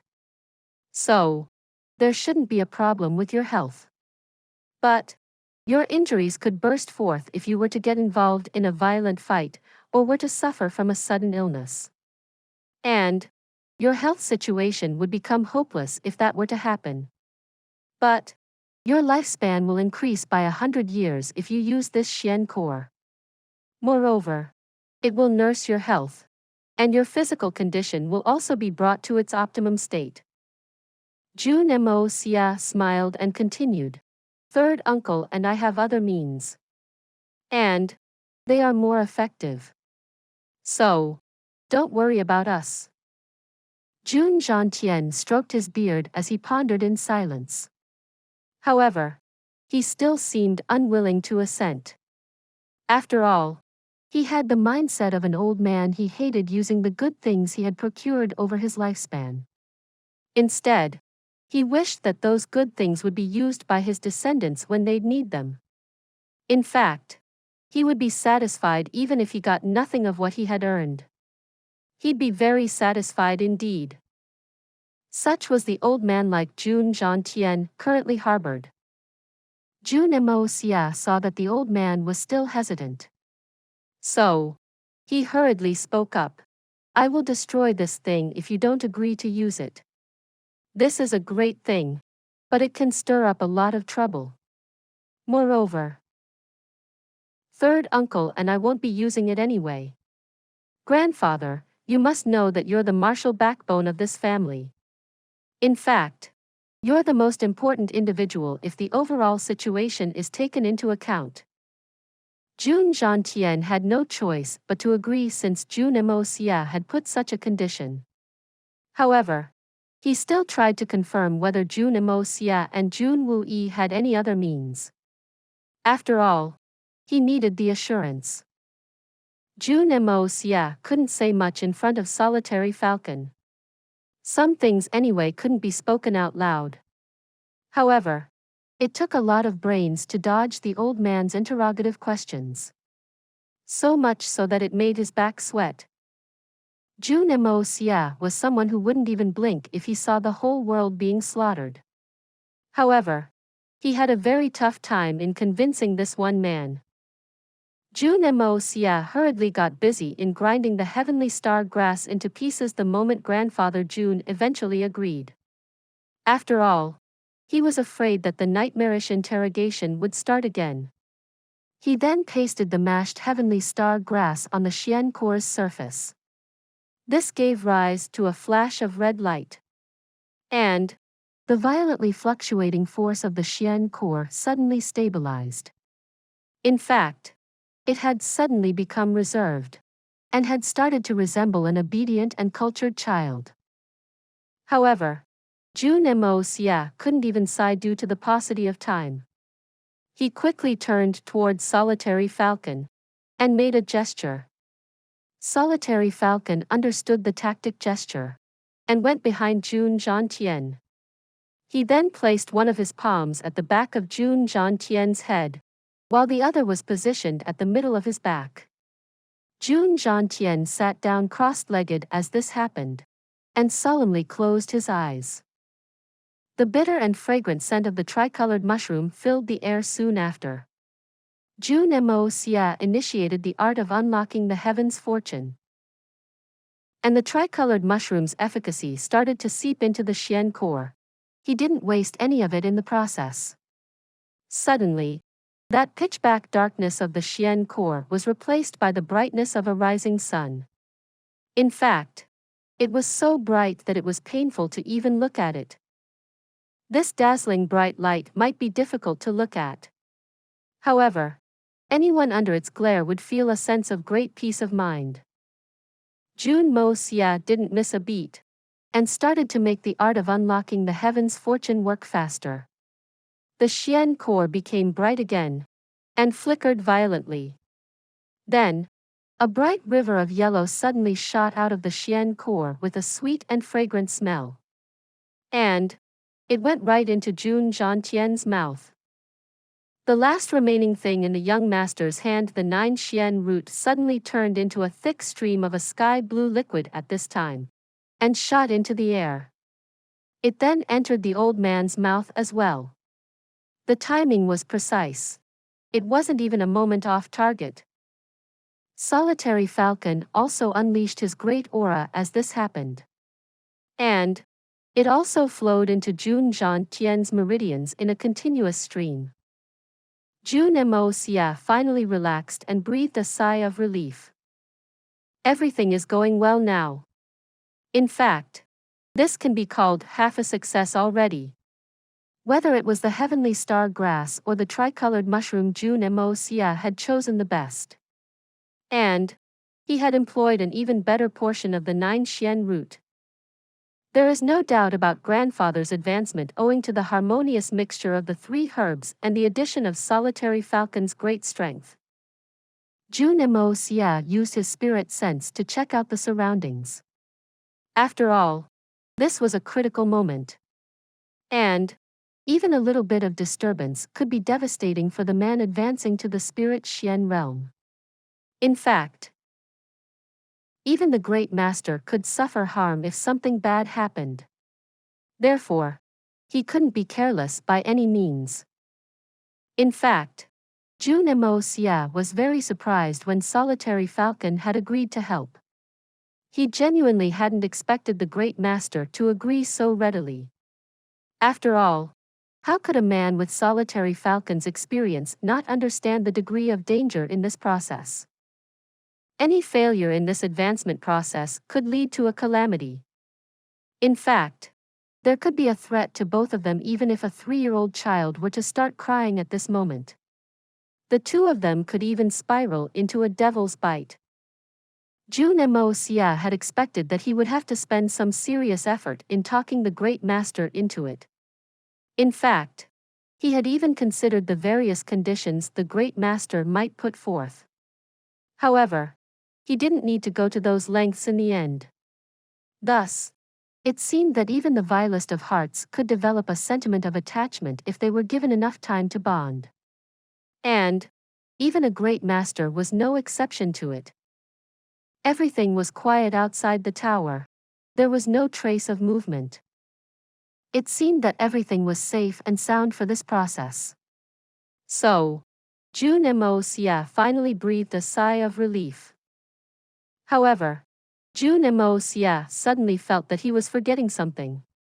But he couldn't seem to recall what it was even though he tried hard. So, he couldn't help but pay rapt attention to the details as he calmly pondered if he hadn't been overlooking something, or had forgetting something. A thick white mist emerged from Jun Tian. It then gradually enveloped solitary falcon as well. Jun Moxie couldn't help but recall the pure aura of the Hongjun Pagoda as he witnessed this scene. Then, he recalled that strange white mist he had seen inside the Tian Fa forest. He sighed. This world is truly strange and very big. Suddenly, something flashed brightly inside the young master's mind, and he suddenly remembered what he had forgotten. Mei Shuiyan. Mei Qian. These two women had come to the city with us. And I clearly remember seeing them with Guan Qing Han in the carriage when I was entering the city. But how could they disappear so suddenly and incomprehensibly? When did they leave the carriage? And when did they disappear? Jun Moxie gasped and frowned. There was a lot of chaos at that time. But I'm used to dealing with such situations. My eyes look at all the roads, and my ears hear everything. They were behind me, and shouldn't have been able to conceal escaping the carriage from me. But I still didn't notice when they disappeared. Moreover, the appearance of such a beautiful girl ought to have caused a sensation in the crowd.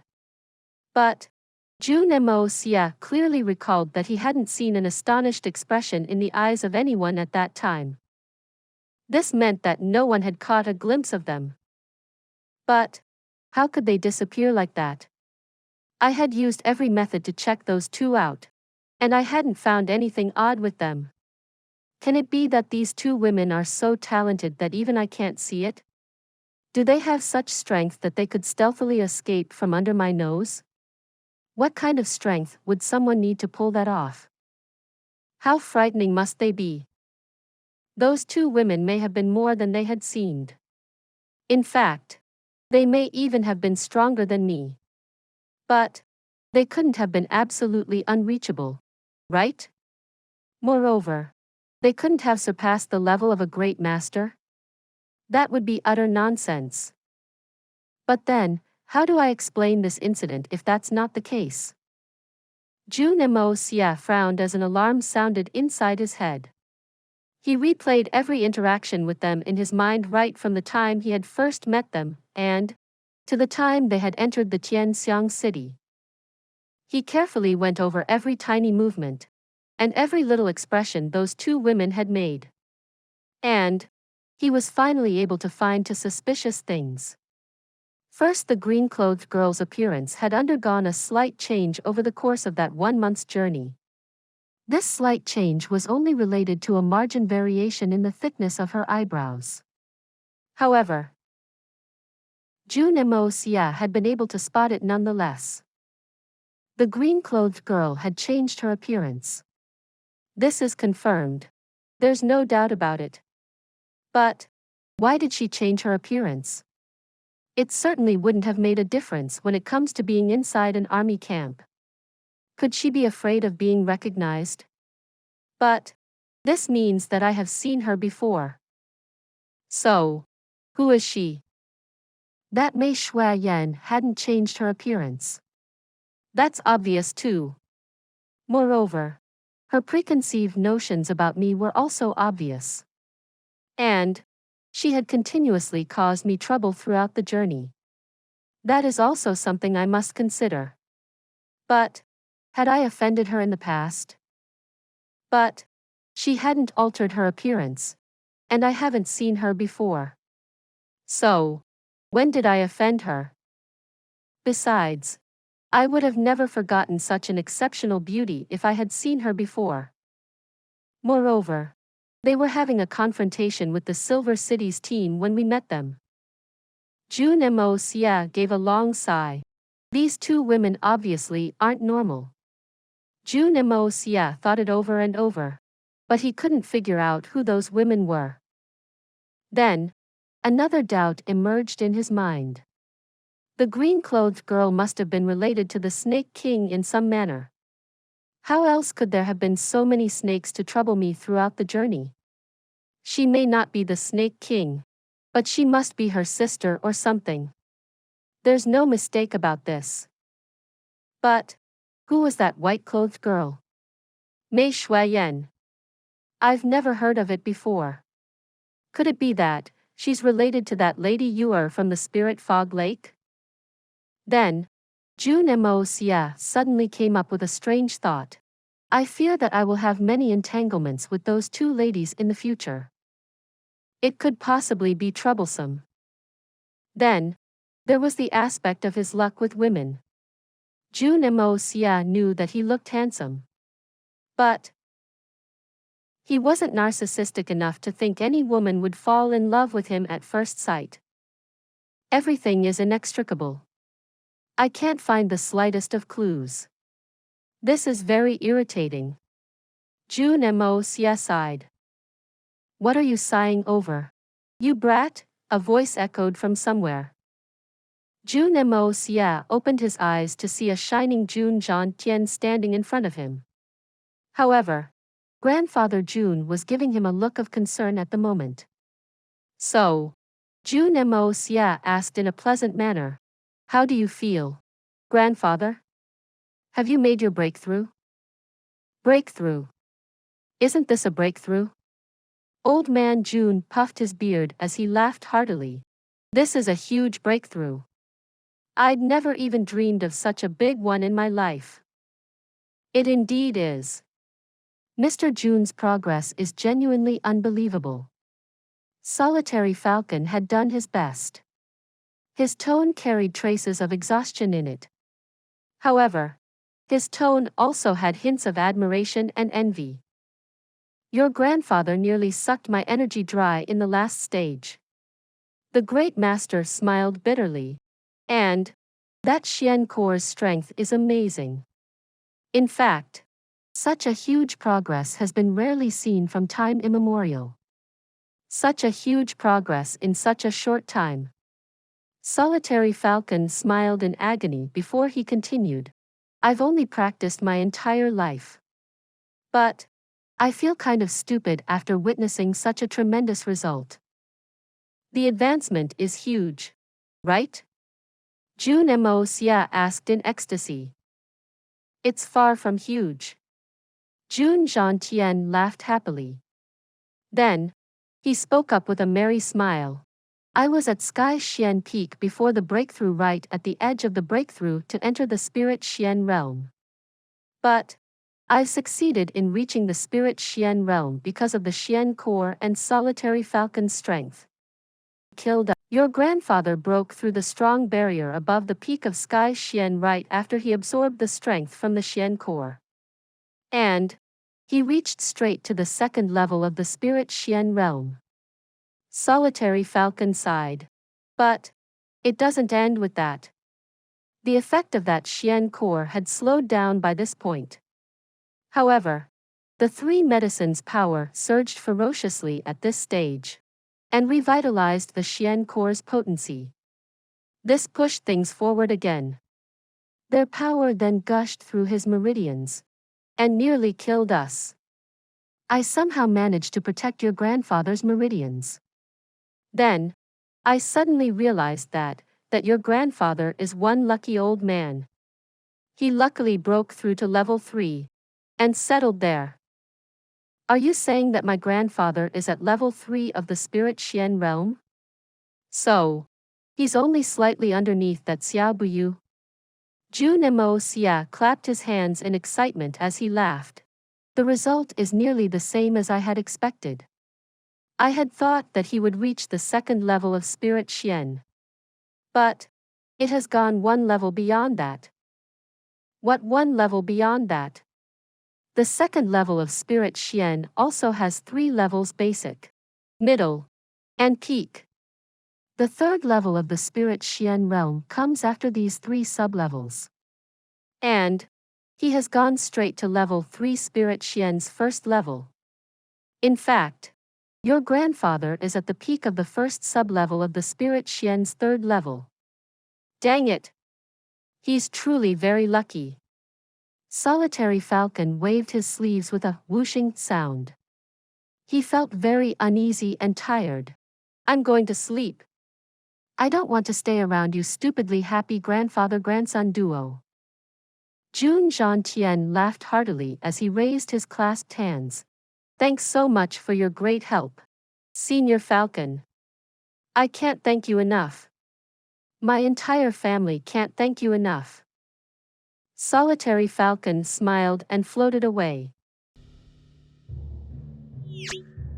Please subscribe to this channel so that we are more enthusiastic in providing the best video for you.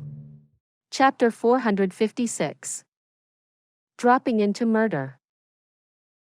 Jun Xie was very excited after having made his breakthrough. So, he kept talking for a long time before he discovered that his grandson was holding his nose. The youngster wasn't able to talk, and looked sullen as well. He then looked at the way his grandson was looking at him, and he couldn't help becoming a bit suspicious.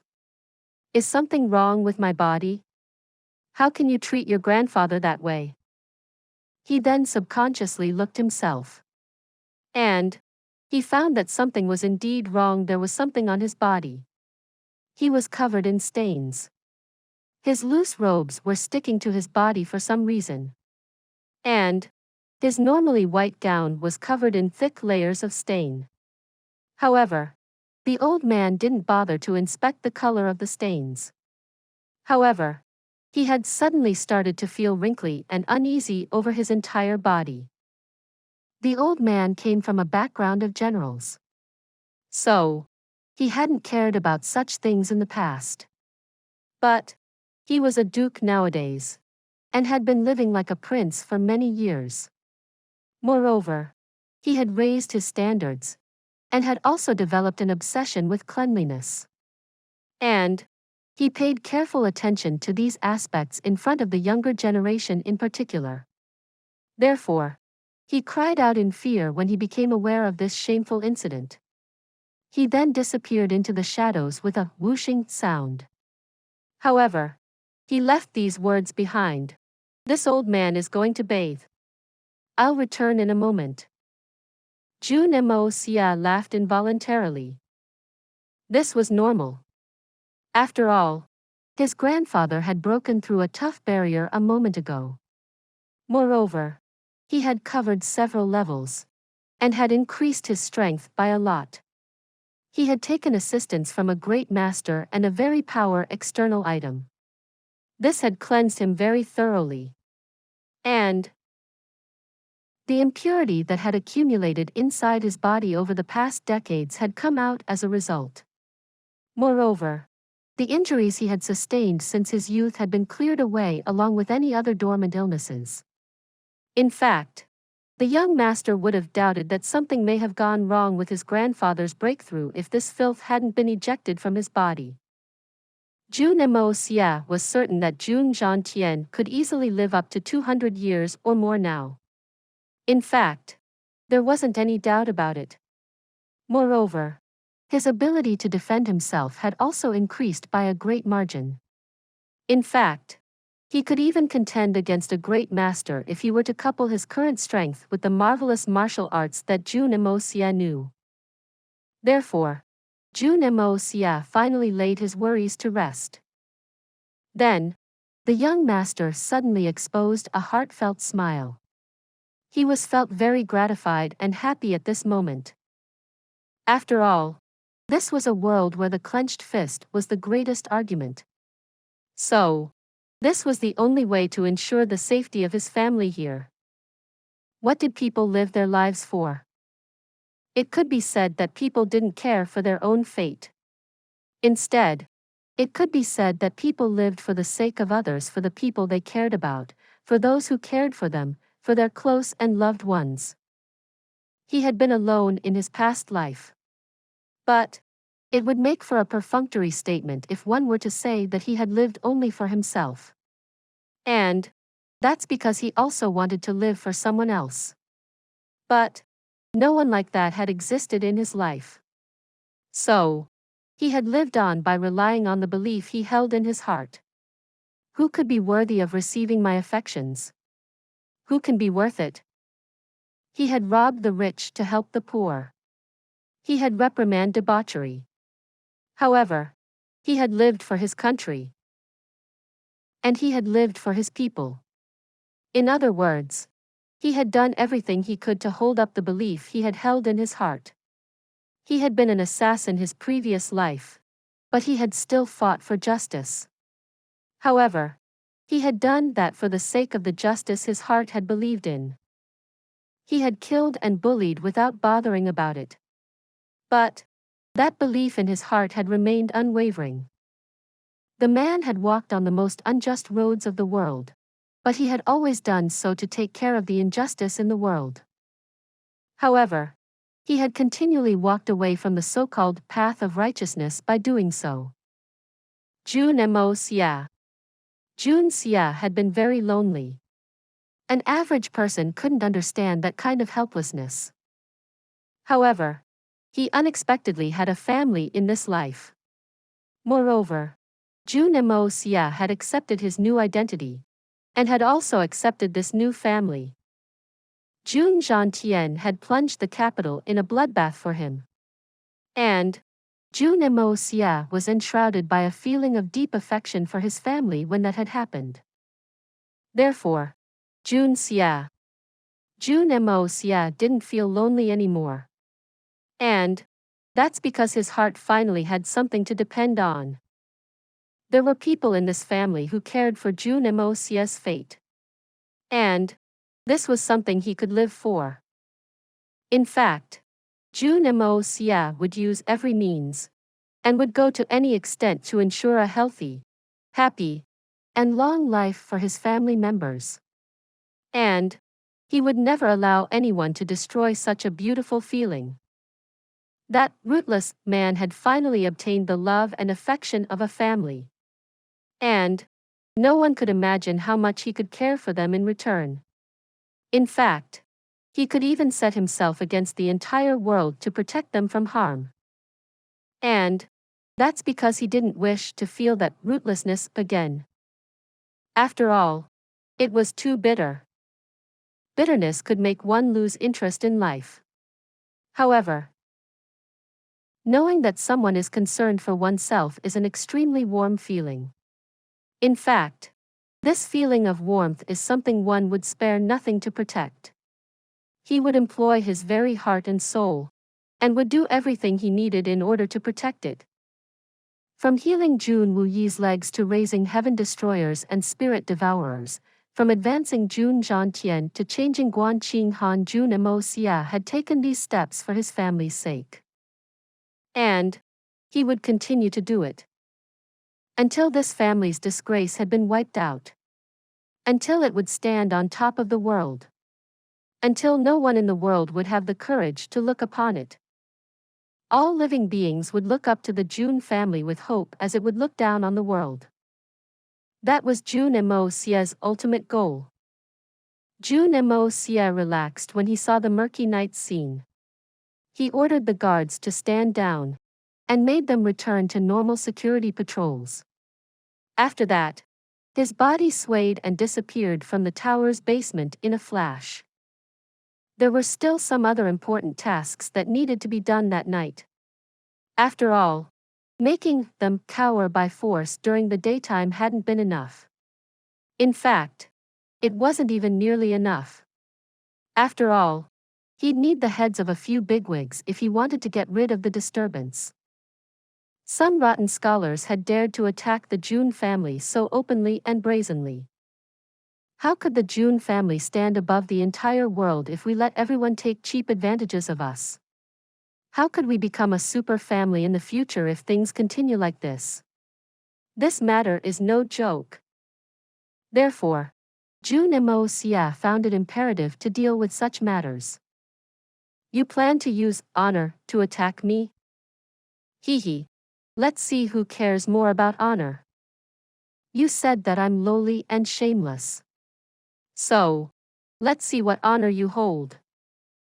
The sky was covered with dark clouds this night. So, neither the stars nor the moon was visible. It was a windy and moonless night. And such a night had always been suited to commit murder and atrocities. young Master Jun didn't intend to commit atrocities. But he wouldn't care about committing murder if he deemed it necessary. In fact, it seemed that he had planned to do something that was even more terrifying than committing murder. The Mei household. The old man Mei Gao Jia groaned and sighed. After all, the matter had developed into such an unexpected situation. Old man Mei hadn't expected that a debauchee like Jun Moxie could resort to using such tough methods on his disciples. Jun Moxie had shown a strong contempt for imperial authority in broad daylight. The only explanations for this were that he either had enough strength to challenge the imperial authority on his own, or he had a strong enough backing to do so. However, it didn't matter which one it was, the old man Mei wasn't happy to see it. As far as the old man Mei was concerned, you are wicked, Jun Moxie. You should have trembled with fear in the face of such public criticism. You should have apologized, and should have begged for forgiveness. And you should have then gone to the emperor to beg for his assistance. This is the usual and rational course of events. After that, the officials would have raised the levels of the accusations, and would have cornered you. The military would have done everything to strike back. And the emperor would have stepped in to set things right. He wouldn't have uprooted the Jun family. But their power would have been weakened very considerably. And thus, the Jun family's influence would eventually have disappeared from Tian Xiang. Then, that criminal Jun Moxie would have to die. In fact, he wouldn't hesitate to destroy Guanqing Han even if she had done that act to save someone. The old man respected her bravery, but he still couldn't stand that scandal. Moreover, wouldn't she proclaim Jun Moxie's innocence to the world if she were let off from this scandal? They were an adulterous couple for all concerned, and should have been put to death. It needed to be mentioned that every empire relied on these kinds of strong families. But it wouldn't look good if one family were to become stronger than the empire itself. And it wouldn't be normal either. In fact, it would cause disaster in the long run. Jun family and Jun Moxie's power had experienced a very sharp rise. However, he had suddenly been bestowed with this amazing opportunity at this time. After all, this was a huge and cacophonous scandal. In fact, this was a once-in-a-thousand-years kind of opportunity. Mei Goajia believed that he had guessed the emperor's intentions very correctly. And that's why he had assumed such an all-out hostile attitude, and had pledged to bring the Jun family down. After all, the emperor's backing was like having the entire empire's support. The Jun family was strong, but they weren't to be feared in this case. After all, the Jun family was rising at the moment, but their wings hadn't fully spread open yet. Therefore, this was the best time to attack them. Such opportune timings were extremely rare to come by. So, he would have regretted it forever if he had missed it. But why is His Majesty's attitude so vague now that the matter is in the open? Don't tell me that he thinks this isn't enough to make a move on them. What else could it be? However, that Jun Moxie's arrogance has reached a shocking degree. Things have spiraled out of control. After all, the strength of the scholar's character has been destroyed because those three ended up raining curses on their teachers. The world-famous Wenxing Heavenly Literature Institute had unexpectedly been embroiled in such a huge scandal. In fact, this scandal was even greater than that of Jun Moxie and his sister-in-laws. And this was even more unbearable for the old man. He couldn't stand the fearless, and was most worried by them. However, Mei Gao Jia felt more dejected over his failure as a teacher when compared to the Jun family scandal. After all, he had tutored so many unbearable disciples. The situation had turned very chaotic in one day alone. Mei Gao Jie felt deeply sick at heart. It could be presumed that his counterpart Kong Ling Yang was also feeling similarly anxious. It seems that Master Mei is in a very good mood tonight. The wind howls like the cry of a ghost on the moonless night. However, Master Mei stands arrogant and solemn under the night sky.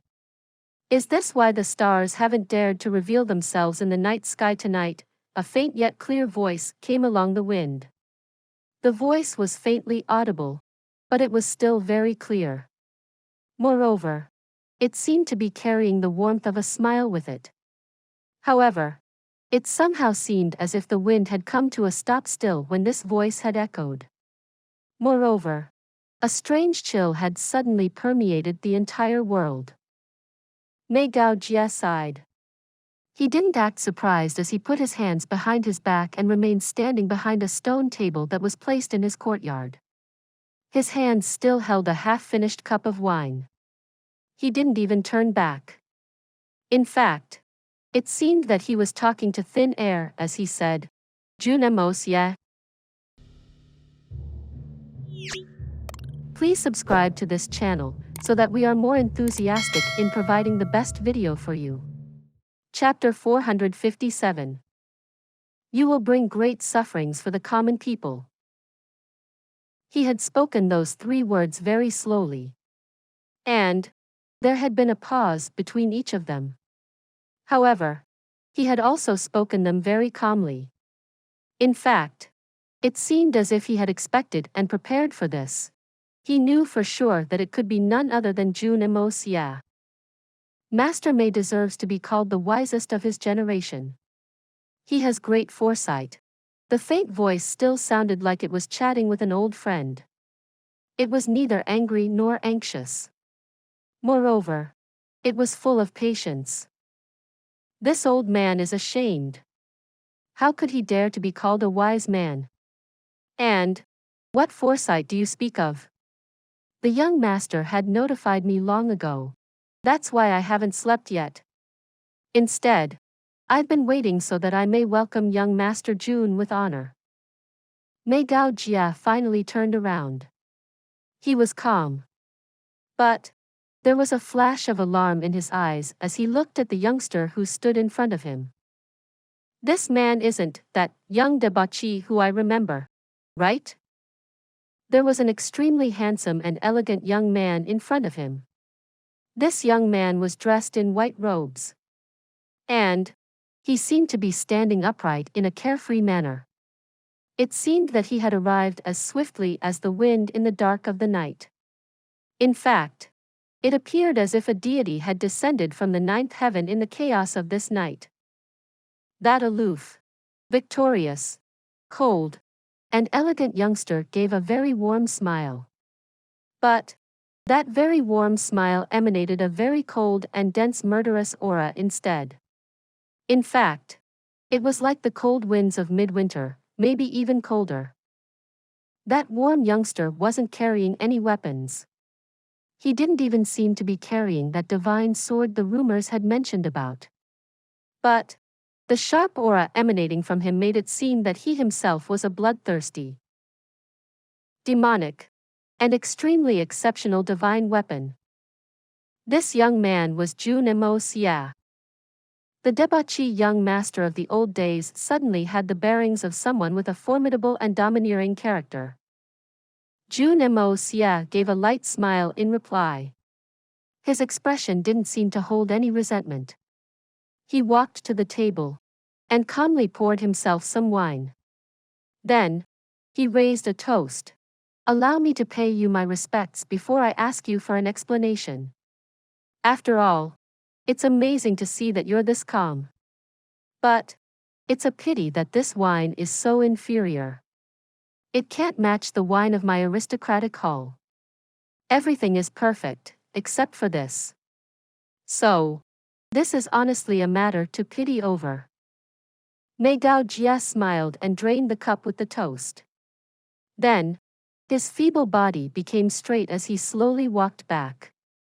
He then sat opposite Jun Moxie and slowly spoke up. This wine is just ordinary wine. That's an obvious fact. So, why should young Master Jun care? And, today's matter has already gone beyond my control. So, what questions could the young master have for me? This old man knows that he will have nothing to say in his defense as the matters stand. I only wish to ask this you before we start. Was this your first destination tonight? Ha! I'm coming from the Kong household. Jun Moxie replied in a casual manner. So, I shall presume that Master Kong is dead? Mei Gao Jie sneered. Correct. Master Kong's character was very unwavering. He wasn't cooperating. In fact, he was quite stubborn. So, I had no choice but to steel my heart, gnash my teeth, and stamp my feet. But, I didn't have the heart to deliver him through the road to the afterlife. So, he must be wandering around in the vicinity of the road at this time. Hee, or maybe he dislikes the silence of the road. So, it's possible that he may be waiting for someone he could talk to on the way. Ha ha. Good. Good. We've been together our entire lives. So, this old man will surely join him. But, I'm very interested in knowing what questions this amazingly talented young Master Jun wishes to ask me before I leave this world. Mei Gao Jie spoke up after a long while. And, his tone had a hint of ridicule in it. That poor scholar was unexpectedly acting with a rare composure and indifference at this moment of life or death. In fact, he was acting freely and optimistically. My first question: how did Master Mei know that I would be paying him a visit today? I clearly remember that I hadn't sent anyone to notify you, Jun Moxie asked carelessly. He rubbed the emptied wine glass in his hands and rotated it. And his eyes remained focused on the wine glass as it nimbly rotated in his hands. It seemed as if he had found it very interesting. After all, he hadn't even glanced at Mei Gao Jie even though the scholar was opposite him. Young Master Jun insulted my disciples in public today. And he also made them insult this old man. This made me realize that you will come. I believe that you do it tonight to settle our grudges. Mei Gao Jie smiled and continued. Because you leave no room to maneuver.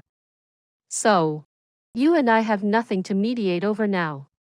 After all, I would have fought you with everything I had if you hadn't come tonight.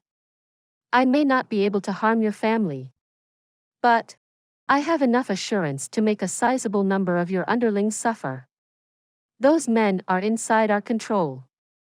And, it's unlikely that the shrewd young master doesn't know this. Moreover, young Master Jun might not care whether they lived or died. However, the old man Jun Tian and General Jun Wu would certainly have cared. That's right. Jun Moxie nodded slowly. This was certainly true, but it wasn't the main reason. I've come here to check how much you know.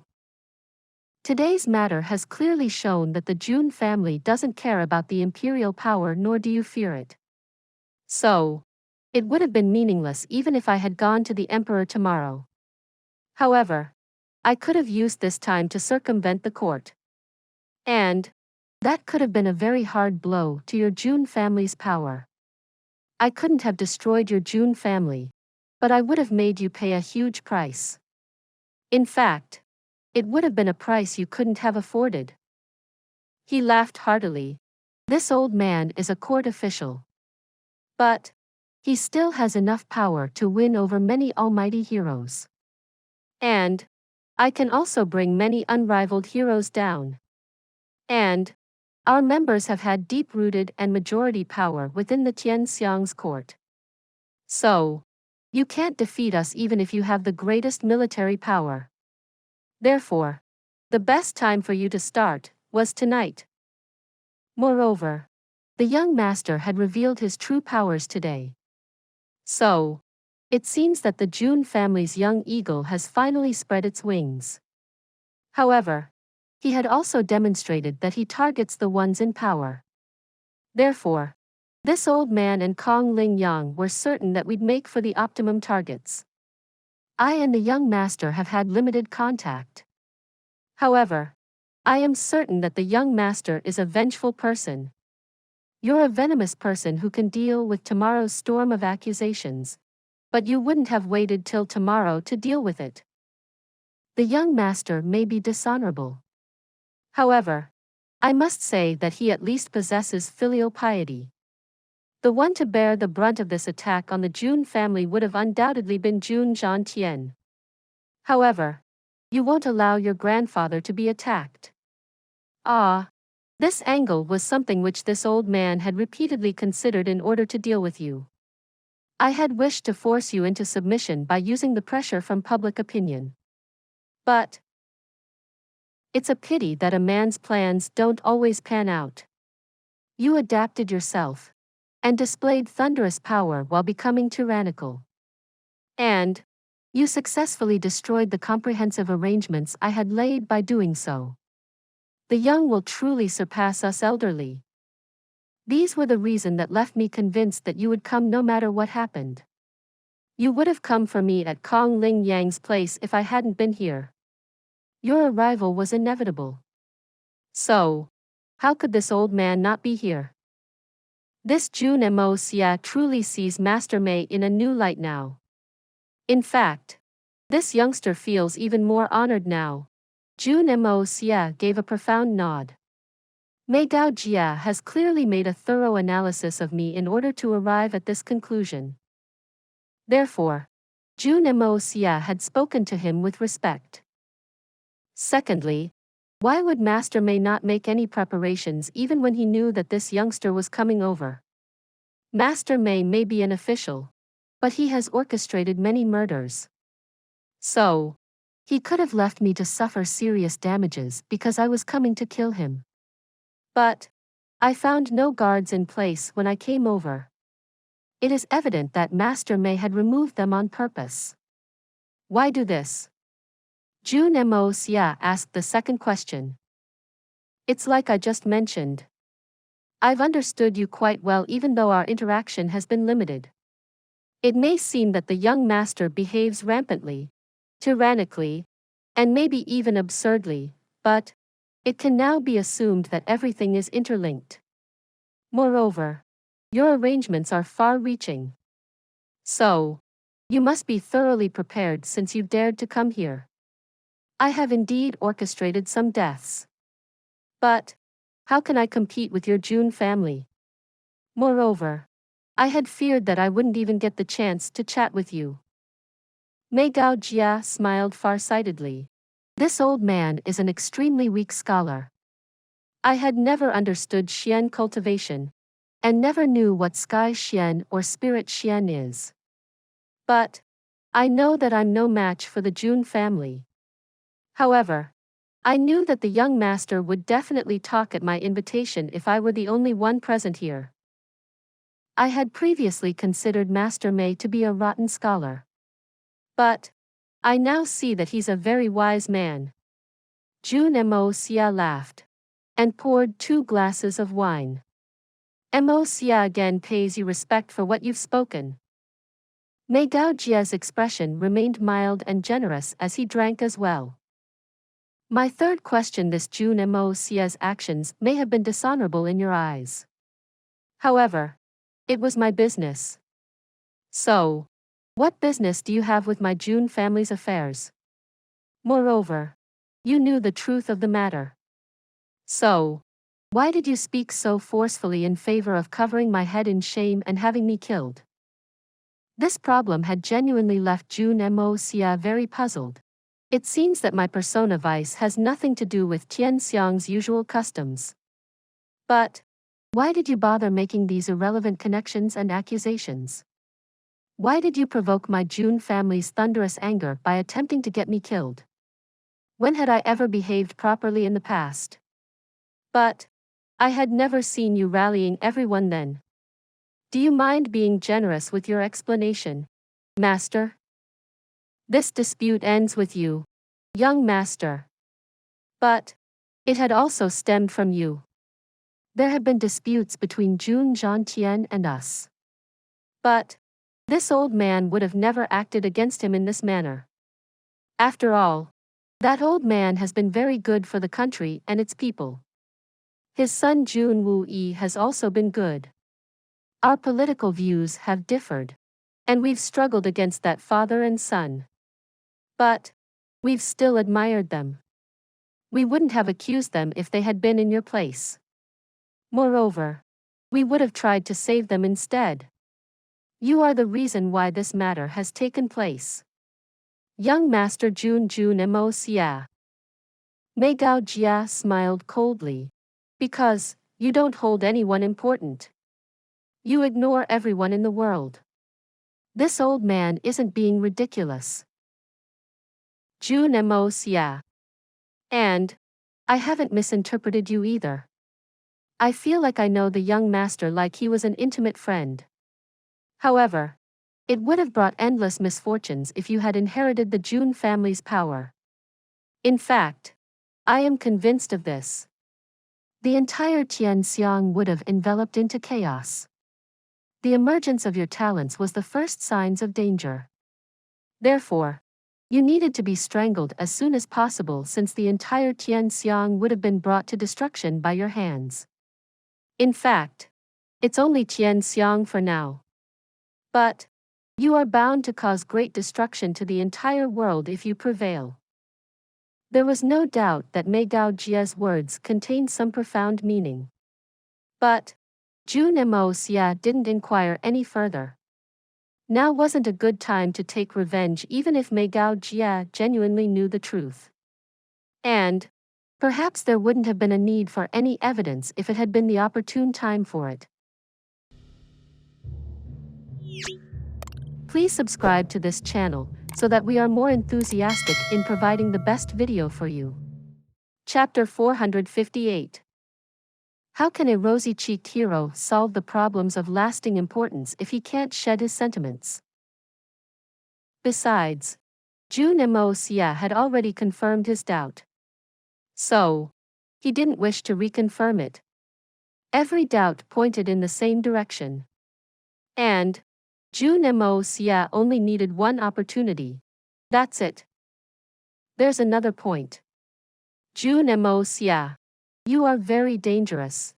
And the Jun family's strength is also very profound. However, the Jun family's strength has been dispersed over these years. The land is at peace nowadays, and there seems to be no signs of wars. So, you may not have gotten the opportunity to achieve something even if you had wished to. You would have at most become another Jun Xie Tian, and we could have endured you. Also, the country will be able to enjoy long-term stability only if there's a balance between warriors and officials. However, the difference in the Jun family's strength before and after the war at the Southern Heaven City is that of night and day. This kind of speed is very frightening. I reckon that the Jun family's power will increase 2 to 3 times once you've fully matured. And Tian Xiang will have no rulers and officials when that happens. So, it'll truly be over. Meigao Jia smiled strenuously. But his face also became proud with that smile. This old man is a very old official of Tian Xiang. And I have dedicated my entire life for the Tian Xiang Empire, right from my youth to the present day. And this old man will never allow the Jun family to rock the foundations of this empire. I may die, but I will die fighting. I see. Jun Moxie narrowed his eyes and asked softly, but I haven't done anything. So, why does Master Mei believe that I will destroy Tian Xiang? The young master already understands this matter. So, why is he asking this question? Meigao Jia sneered. Why did the young master pretend to be a debauchee for 10 years if he possessed such exceptional capabilities? Why did he suffer for 10 years when his Xiang cultivation was so great? He played the fool, destroyed his reputation, and became someone with an extremely notorious one. Why? The young master hadn't flown for 10 years. However, he's soaring now. He's not roaring now, he's shaking the earth. You don't even respect the ruler. Why? Haha, there's another reason behind that. The master has spoken this with confidence. But he has misinterpreted this. Jun Moxie smiled bitterly. This old man has amazing vision. His knowledge and experience are great as well. That earlier Moxie was a real scum. But that old debauchee has become a legend in people's eyes with my rise. Jun Moxie had become a legend because he had patiently waited to rise? This can't even be called a joke. Even the former Jun Moxie's ghost would become frightened to death if he were to hear about this matter. The old man can make a guess or two at the young master's reasons. But this isn't the time to discuss these matters. Debauchee smiled understandingly as he waved his hands. Final question: you were involved in this matter because you feared that you couldn't brave the storm.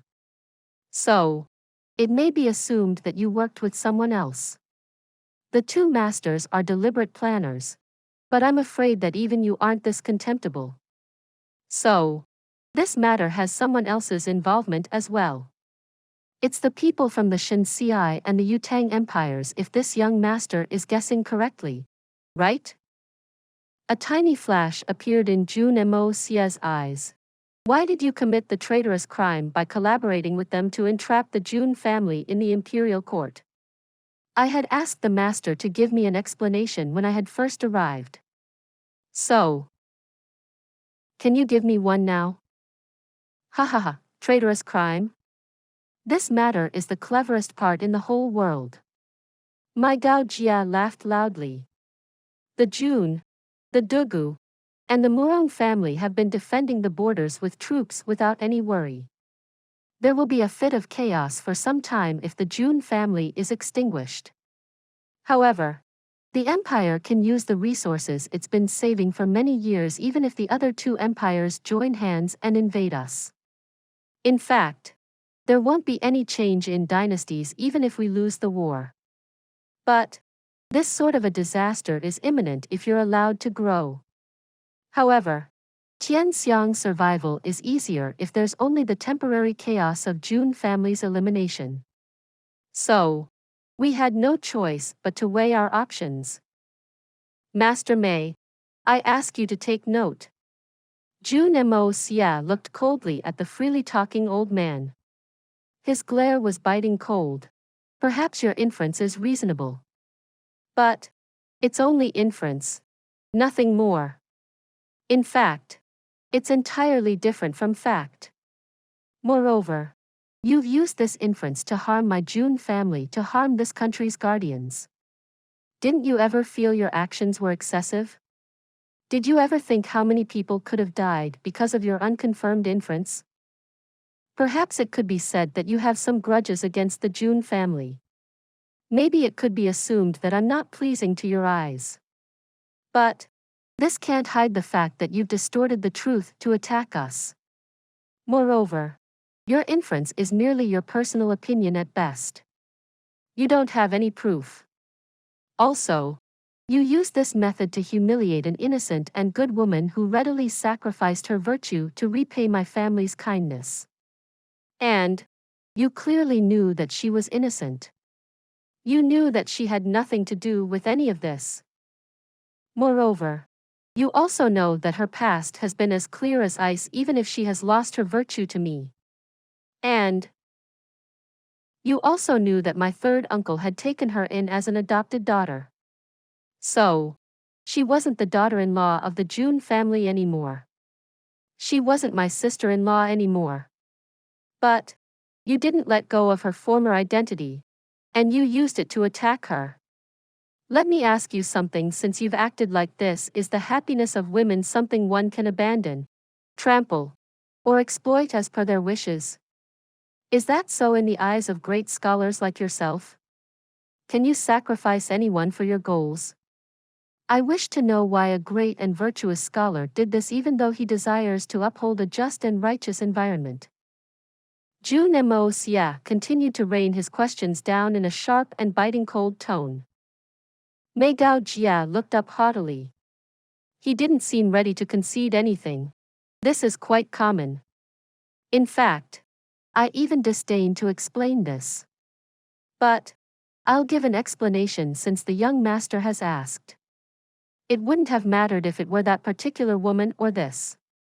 I would have even sacrificed the country's princess for Tian Xiang. Sacrificing one woman for the good of the empire is a good thing. She's only a woman. So why not? Why shouldn't I? So what if she's innocent? She's only a woman. Don't you think that these words of yours are shameless, Master Mei? Jun Moxie sneered. What if it were your daughter or wife? Would you still do it? Absolutely. And that's how it should be. It's the natural order of things. And this old man doesn't begrudge it. I would have sacrificed their honor for the country. I wouldn't have stinted to put family before righteousness even if Guan Qinghan had been my daughter instead. In fact, I would have personally punished her. Debauchee raised his head with pride. He did it resolutely, and without any hesitation. It was evident that the old man was prideful about his devotion to the nation. Jun Moxie smiled. He realized that his thinking was irreconcilable with that old man's. He will argue with me for seasons, and will still speak of justice with the force. Then, let me ask you this: how much guilt did you feel when you did this? Jun Moxie suppressed his boiling blood. Ridiculous. This matter was justifiable. So, what's the need for guilt? Women are like clothes. So, what's the big deal if we abandon them like clothes? Debauchee looked at Jun Moxie with contempt. I had always thought you were a character. But I had never thought that you would be such an emotional child. Let this man at death's door give you a warning. How can a rosy-cheeked hero solve the problems of lasting importance if he can't shed his sentiments? Don't make me look down on you now. It's my fault. The words you just spoke ruined any illusions I had harbored about respecting you as a person. I genuinely shouldn't have talked to you about such matter. Jun Moxie shook his head in defeated as he chuckled. I'm never sentimental. But you can't think of touching my people even if it's for the country's sake. This is the other reason why I've come to you today, Master Mei. And you could have never thought of it. Master Mei, you are full of self-righteousness and love for the honor of your country. But men like you will never know a man's persistence. So, you may succeed in politics, but you'll never become a real man. In fact, you and those disciples you taught are surrenders and compromisers in my eyes if I were to be honest about it. I haven't entered the imperial court. So, I can't say for sure. But I presume that the imperial court must have felt disgraced by the likes of you. Bullshit. Debauchee retorted. He had taught many young disciples. It had been his greatest achievement, and the greatest source of his pride. The fact that his disciples were spread throughout the land and were governing had given him an immense sense of comfort. Jun Moxie could have talked about anything else, and he wouldn't have harbored any sentiments. In fact, he would have laughed it away. But the youngster's remark over this matter had instantly triggered his rage. In fact, that miserable gray-haired old fellow had suddenly become aggressive and emotional. Which disciples of mine aren't the pillars of the government? 19 of my disciples have already become minor governors at the frontier. They've received oceans' worth of favors from the emperor and the nation. They're like the greatest pillars of the empire. What qualifications does a rich brat like you have to speak such ill of my disciples? Jun Moxie. They are the most famed talents of the empire. He stood up. His face had reddened with emotion, and his fingers were trembling. Sit down. Your emotional upheaval isn't worth a fart, old man. I'm being generous to your disciples by calling them trash. After all, trash has some value of reuse. But they don't even that much value. Jun Moxie sneered and turned his palm. Open your eyes and take a look at your disciples. Debauchee. They have received oceans worth of favor from the emperor and the nation. Right? A thin booklet appeared in his hand. Then, he tossed it towards Debauchee. Debauchee was left dumbstruck after he had looked inside. Therefore, he looked at Jun Moxie in a suspicious manner first. Then, he looked down at the booklet again. It contained the glorious achievements of his disciples. A disciple of his had bullied a rich merchant into giving him bribes in some month of some year. He had forcefully taken someone's daughter as his concubine on another date. Moreover, he had even hounded her parents to death. There were many other cases of his disciples breaking the law. In fact, there were many of them, as many as a dozen or so of them. Moreover, all reports were based on material evidence. So, there were no doubts regarding them. And then, there was another. The investigations of those incidents were dated. Moreover, the investigating officers and the dates were different for each case and crime. In fact, some of the pages were old enough to have yellowed to some extent. These were mountains of irrefutable ironclad evidences. Even death by 1,000 cuts wouldn't be enough if those men were to be punished in accordance to their crimes. Debauchee's hands shook after he had browsed through the booklet.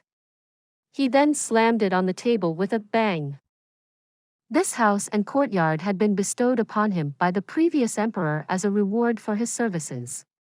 However, one wouldn't be able to find any expensive items around the house. In fact, it seemed as if he was a penniless old scholar. However, the bribes his disciples had taken were astronomical. In fact, some of them were even higher than the sum of his decades' worth of government earnings. Please subscribe to this channel so that we are more enthusiastic in providing the best video for you. Chapter 459. Not one will get away with it. Debauchee burst into tears. He felt too ashamed to show his face to Jun Moxie's sharp and disdainful glare. These were the disciples he had spent his blood and effort on. These were his empire's brightest of the brightest. He was proud of them, and he had cultivated them to become the empire's pillars. But their conduct was no different than that of corrupt officials. However, were they any different from a termite that was eating into the country's woodwork?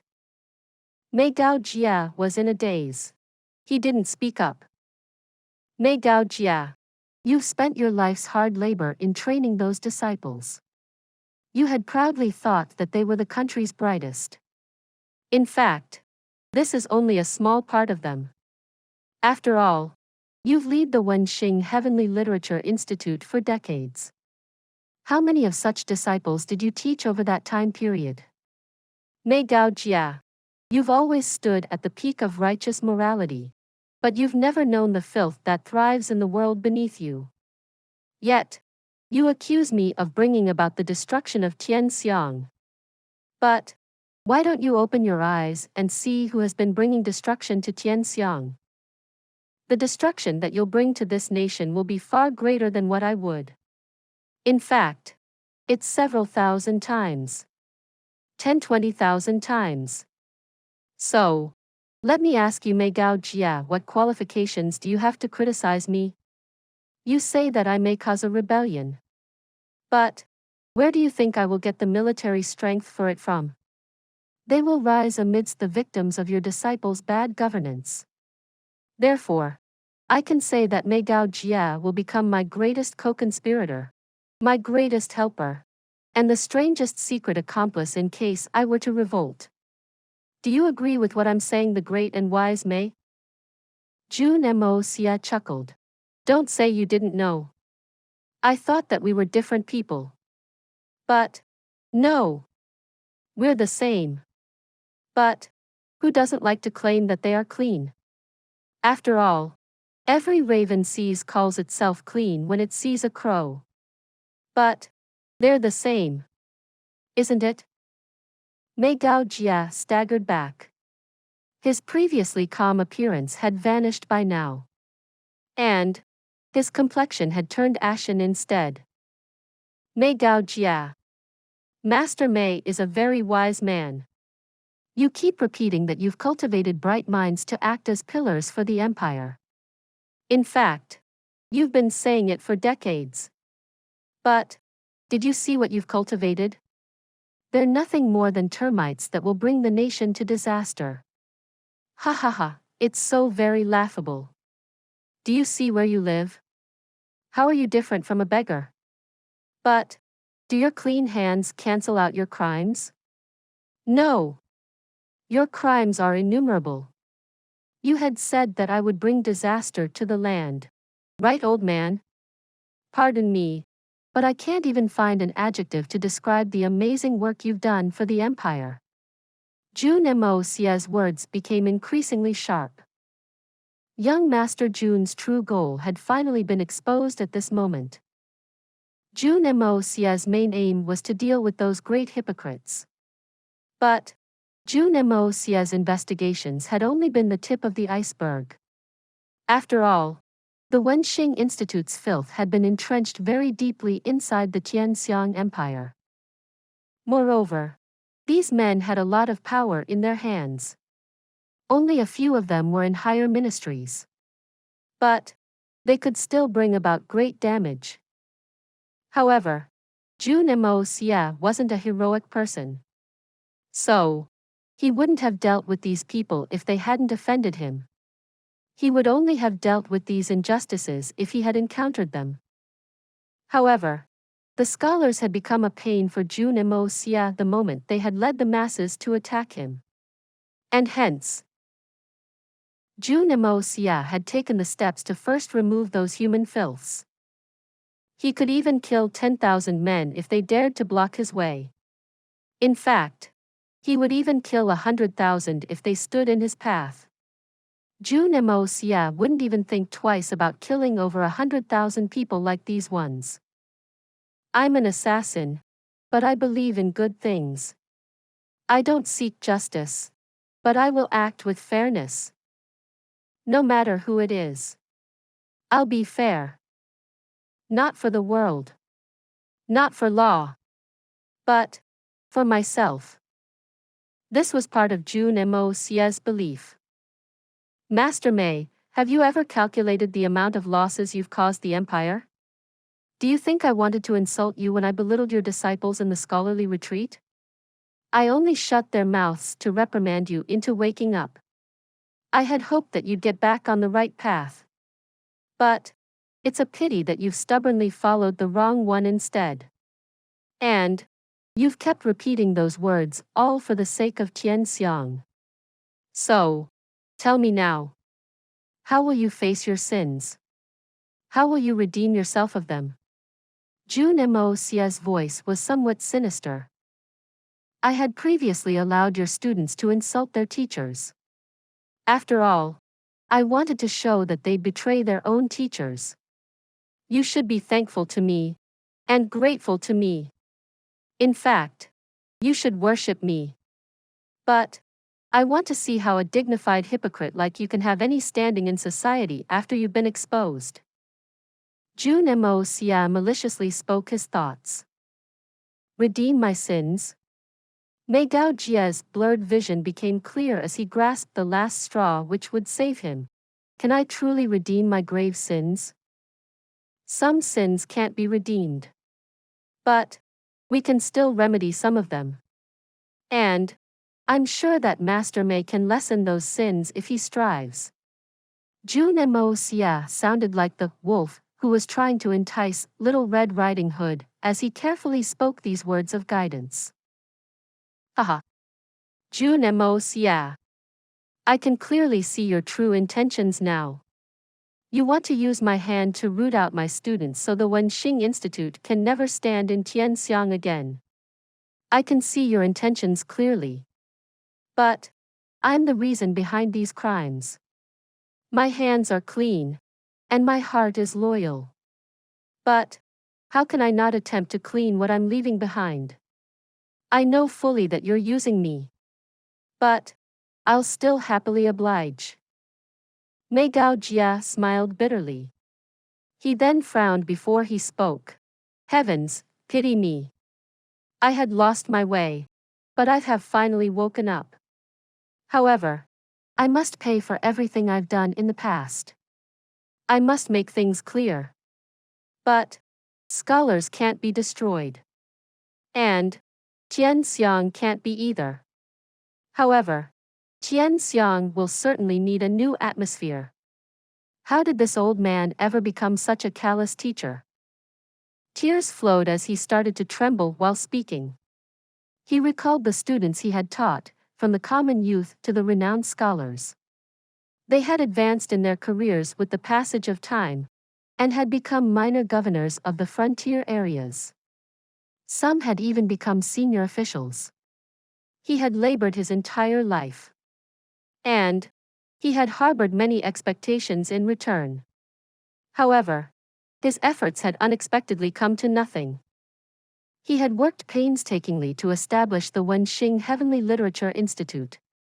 He had wanted his name to be immortalized in the books of history. He had hoped to be remembered in the annals of history. It now seemed that his name would indeed be recorded in the annals of history. However, his name would be remembered with eternal infamy. Was it a mistake?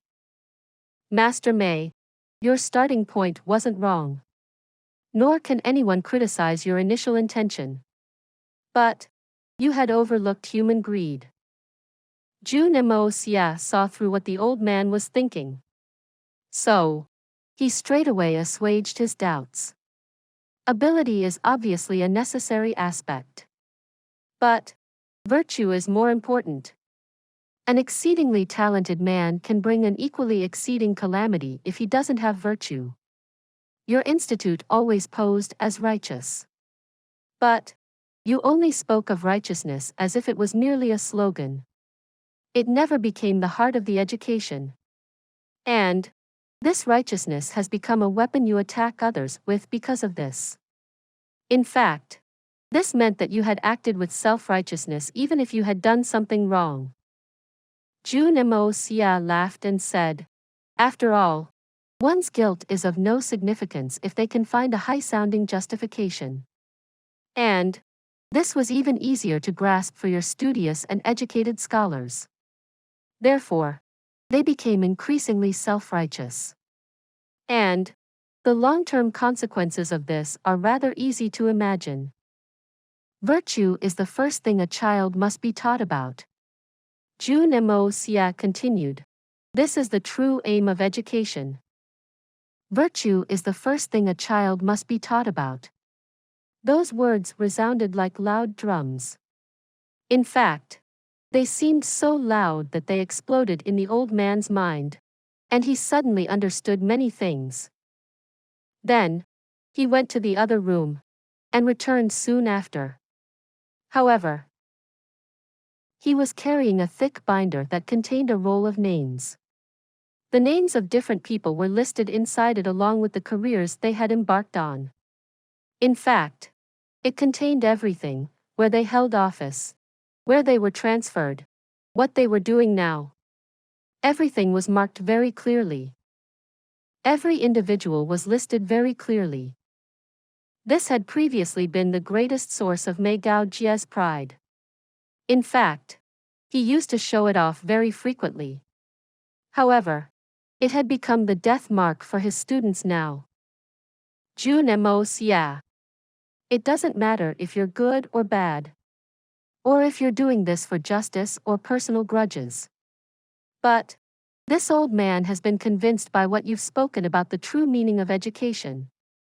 So, I request you to eliminate these black sheep. I'll be indebted to you for it. And I will repay this debt in the next life. Mei Gao Jie's complexion was proper as he continued in a stern voice. But you must do a proper research. You can't hurt the innocent amongst my students. Otherwise, this old man's ghost will never let you off. Jun Moxie snorted and spoke. I never thought of myself as a good man. But I'm far more conscientious than you are. I won't be able to sleep at night if I mistakenly kill a good man. And what meaning will life have if I can't even sleep peacefully? Mei Gao Jie burst into laughter. His voice was shrill as he said, only a good man can get a good sleep. But a good man must have a good heart to start with. And he must be educated properly as a child for that to happen. This old man has taught thousands of students. But I've only realized the true meaning of education today. This old man genuinely regrets it. Why had I turned a deaf ear to these words before? Why had I scoffed at them? Ha ha ha. I had desired my name to be remembered throughout history, only to have it go down in infamy at the end. I regret it. I regret it a lot. To clean my house with the help of my enemy. Such a ridiculous thing can only happen to me, Mei Gao Jie. Ha ha ha. He laughed and stepped back. Then, he rushed forward. Jun Moxie sighed and flashed aside. The old man Mei Gao Jie's head slammed against the stone table with a loud bang. His brain ruptured as a result, and he died. However, the gray-haired man's eyes didn't close, and remained open to stare at the gloomy sky.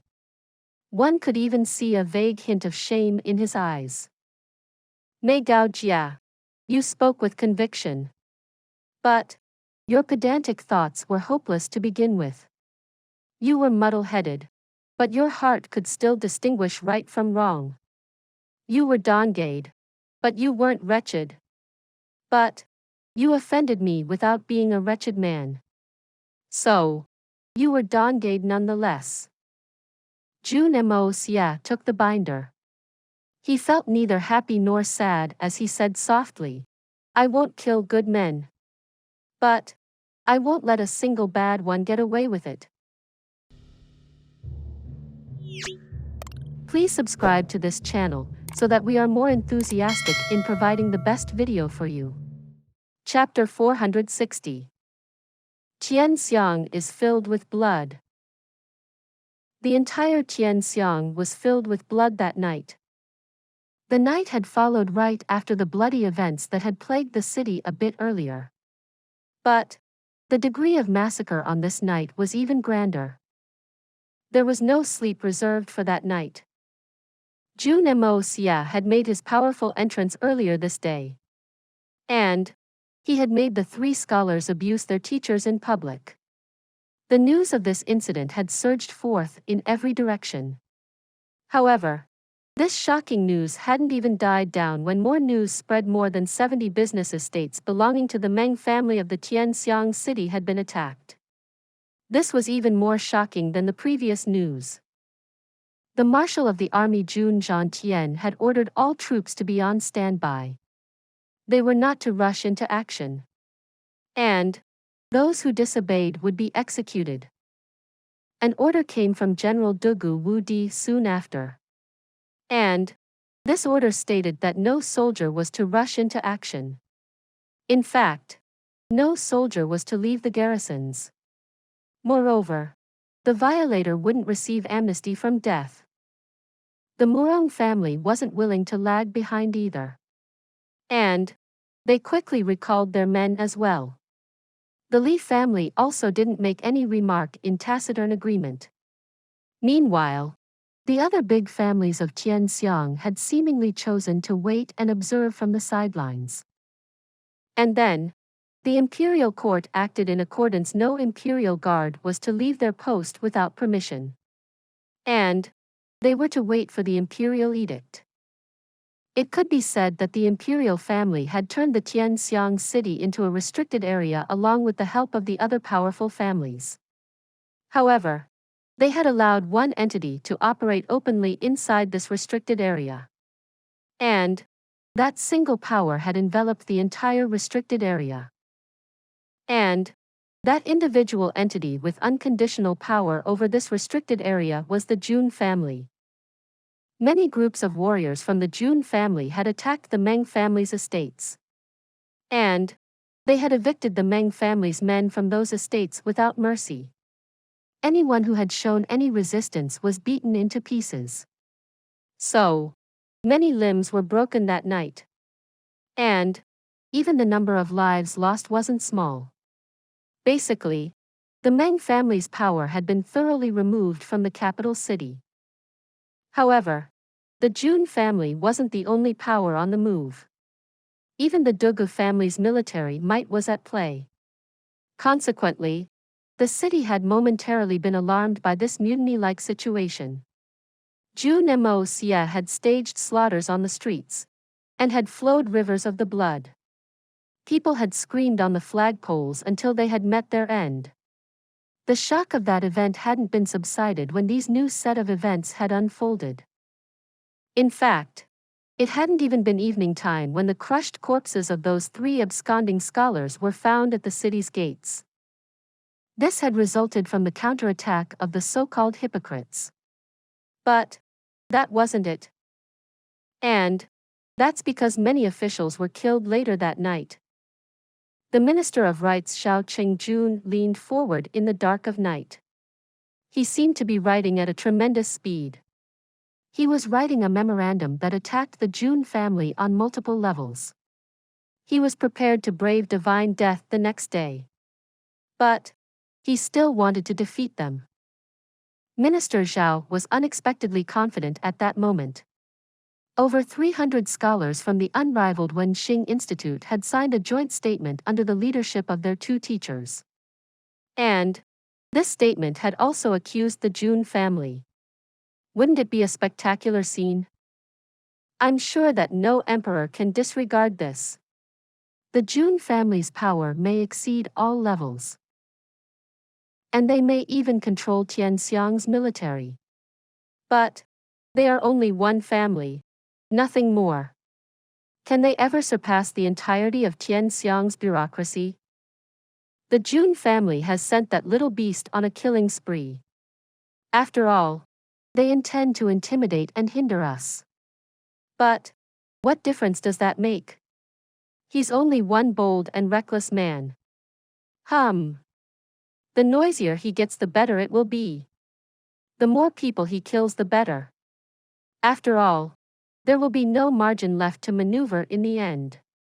Thus, the Jun family will be destroyed and consigned to eternal damnation. Create disturbances. Jun Moxie. Create a lot of disturbance. How much disturbance can you create?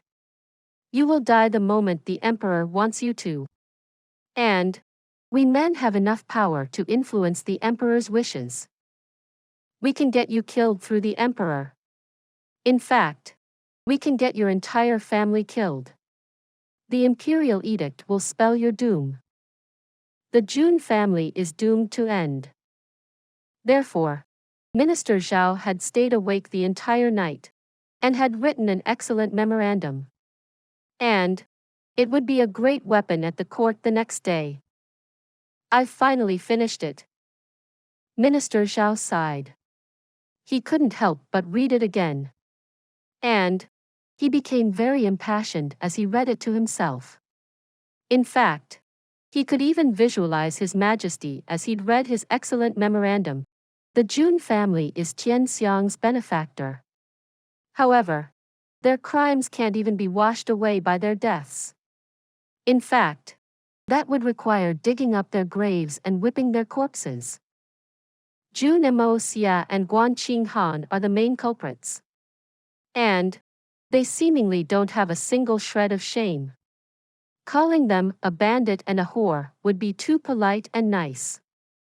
This man is lowly, and that woman is depraved. They have no sense of shame, and no shred of decency. It'll be unfair to the common people if they are alive. It will be unfair to Tian Xiang, and unfair to the whole world. Therefore, they must die to redeem for their sins. It's an excellent memorandum. The accusations in this official memorandum are optimum. I fear that I will never write such a good memorandum again. Minister Zhao read through his work very joyously. Then, he exclaimed with satisfaction, and shook his head with pride. He felt that this was the first time he had written such a good memorandum ever since he had left Wenxing Institute. His words were sharp, but seemed to be backed by conclusive proofs. They were mere words. However, they could put a man to his death. It was extremely rare to come across such memorandums that could kill people. It's indeed a very good letter, a voice sighed from behind Minister Zhao when he was boasting with satisfaction. Yes. Minister Zhao nodded with pride at first. But he was suddenly startled the next moment. Who's there? The memorandum is great. But the man isn't so good. Yet, you were right about what you said after you wrote it. You will never be able to write such a good memorandum again. And that's because Minister Zhao won't get such an opportunity again. After all, people with talents such as yours mustn't stay in this world. So, you must go to hell. It'll suit you better. A white-clothed youth slowly paced forth as these gentle words were heard. He then quickly arrived in front of Zhao Qingjun and took the memorandum. Then, the memorandum suddenly turned into ash and scattered in the wind. After that, the youngster turned his cold eyes to give an icy look to Minister Zhao. His eyes were like two sharp swords. Jun Moxie? You? How did you come in? Minister Zhao stood up in panic under the young master's cold gaze. He frenetically called out, "Come here, someone, come here." But his voice wouldn't escape his throat. In fact, his voice was so weak from fright that even he couldn't hear himself. He even didn't know what he had said. Jun Moxie smiled in a grim manner. Then, he suddenly raised his hand and got a chokehold on Zhao Qingjun's neck. He then picked the minister up, and the victim's feet left the ground. Minister Zhao was extremely frightened at this time. He couldn't make any sound, let alone speak full sentences. Moreover, his windpipe was being strangled. So, the man's face had become red, and his feet were helplessly shaking in the air. However, his eyes still begged for mercy. He wanted to beg for forgiveness, but he still couldn't utter a word. You wanted to hurt me? Jun Moxie was calm. His eyes were like a cold and deep lake. He looked at Minister Zhao's face and asked, "I wouldn't have cared much if you had wanted to hurt me. But you will die if you wish to harm my family." Jun Moxie increased the pressure in his clasp. He then heard Zhao Qingjun's neck bone make a strange sound. He then spurted out his tongue after a while. And it nearly hung down to his chest. It could be assumed that Minister Zhao looked extremely pathetic. You also wanted to hurt my woman, and in such a vicious way at that? Jun Moxie applied more pressure. His heart was merciless, and his face was still tranquil. But Zhao Qingjun's neck issued a clear sound as it snapped. There's nothing wrong when you speak manner about power. It's even fine if you call black as white. In fact, that requires a lot of skill. However, it's the sanctimoniousness of your hypocrisy that has downgraded you. Zhao Qingjun's body slammed onto the ground as Jun Moxie let go of his throat. His limbs twitched for a bit, but he eventually became still. He was dead, but his eyes were still opened wide. And they were full of fear and disbelief. He even dares to die with grievances in his heart. Jun Moxie gracefully wiped his hand with a towel that lay nearby. Then, he stepped forward. However, he had stepped on the face of Minister Zhao's corpse with that action. Then, he disappeared. Two sudden pops were heard when he disappeared. These noises were made by Zhao Qingjun's bursting eyes. A white sheet floated from outside. This sheet had something written on it. It settled on Minister Zhao's badly disfigured face and covered that extremely cruel sight. The white shadow flashed like a ghost, and it struck many places in Xiang like lightning. And an official died where it stopped. Moreover, each of those officials died in a horrible manner. Almost 80% of the officials who had passed out from the Wenxing Institute were massacred. Over 30 people had been slaughtered in one night. Some of these men lived on the east of the city, and some of them were on the west. They didn't live near each other, nor were they assembled in the same place. But all of them were murdered in one night. Most people believed that this had been done by an organization of assassins. And there must have been at least 10 skilled assassins to achieve such results. These officials were the capital's powerful and influential bureaucrats. So, would they have proper protection details? However, someone had still killed them so stealthily and silently even though they had protection. Moreover, the murder has disappeared without a trace afterwards. Several officials were even killed in their sleep.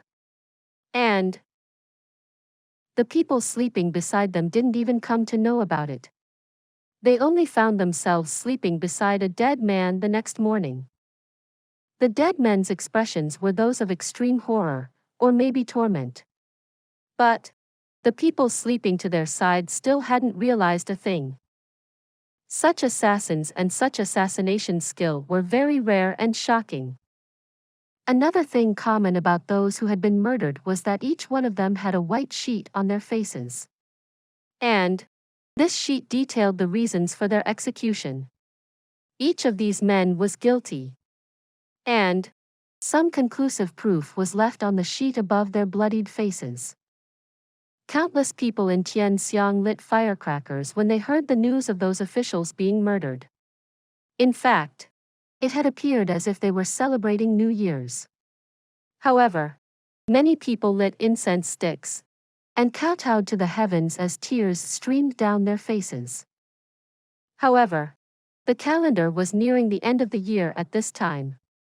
So, people had anyway bought firecrackers and incense sticks in preparation for the New Year's celebrations. In fact, they would have faced much difficulty if they had wanted to avail them in such large quantities at any other time of the year. But this was also a time when these items were very popular in the city. So, their prices were obviously soaring. The people who were praying and celebrating were those who had been persecuted and made to suffer by those officials. They had helplessly begged and implored the heavens in the past. But they were only left frustrated. However, the gods had finally opened their eyes and had done them good by punishing the evil. The consequences of evil had finally been brought forth. These people didn't know who that beloved great hero was. But that unnamed hero had now become a cherished and revered household name in Xiang City. Countless citizens cupped their hands and prayed for this mysterious hero's long life.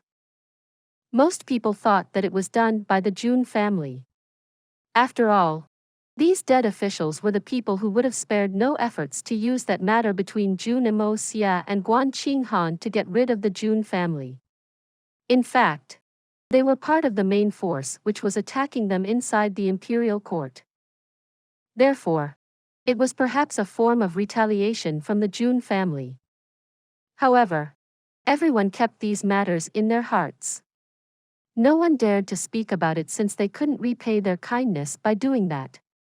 Therefore, they only prayed for the Jun family's well-being in silence. Jun Moxie was still in his victorious white clothes at dawn. He had appeared in front of the Jun family household's door with a smile. His face was brimming with satisfaction, and his entire body was emanating a particularly warm aura. The young master's expression was sharp, yet gentle. His sword was at his waist, and not a single speck of dust could be seen on his clothes.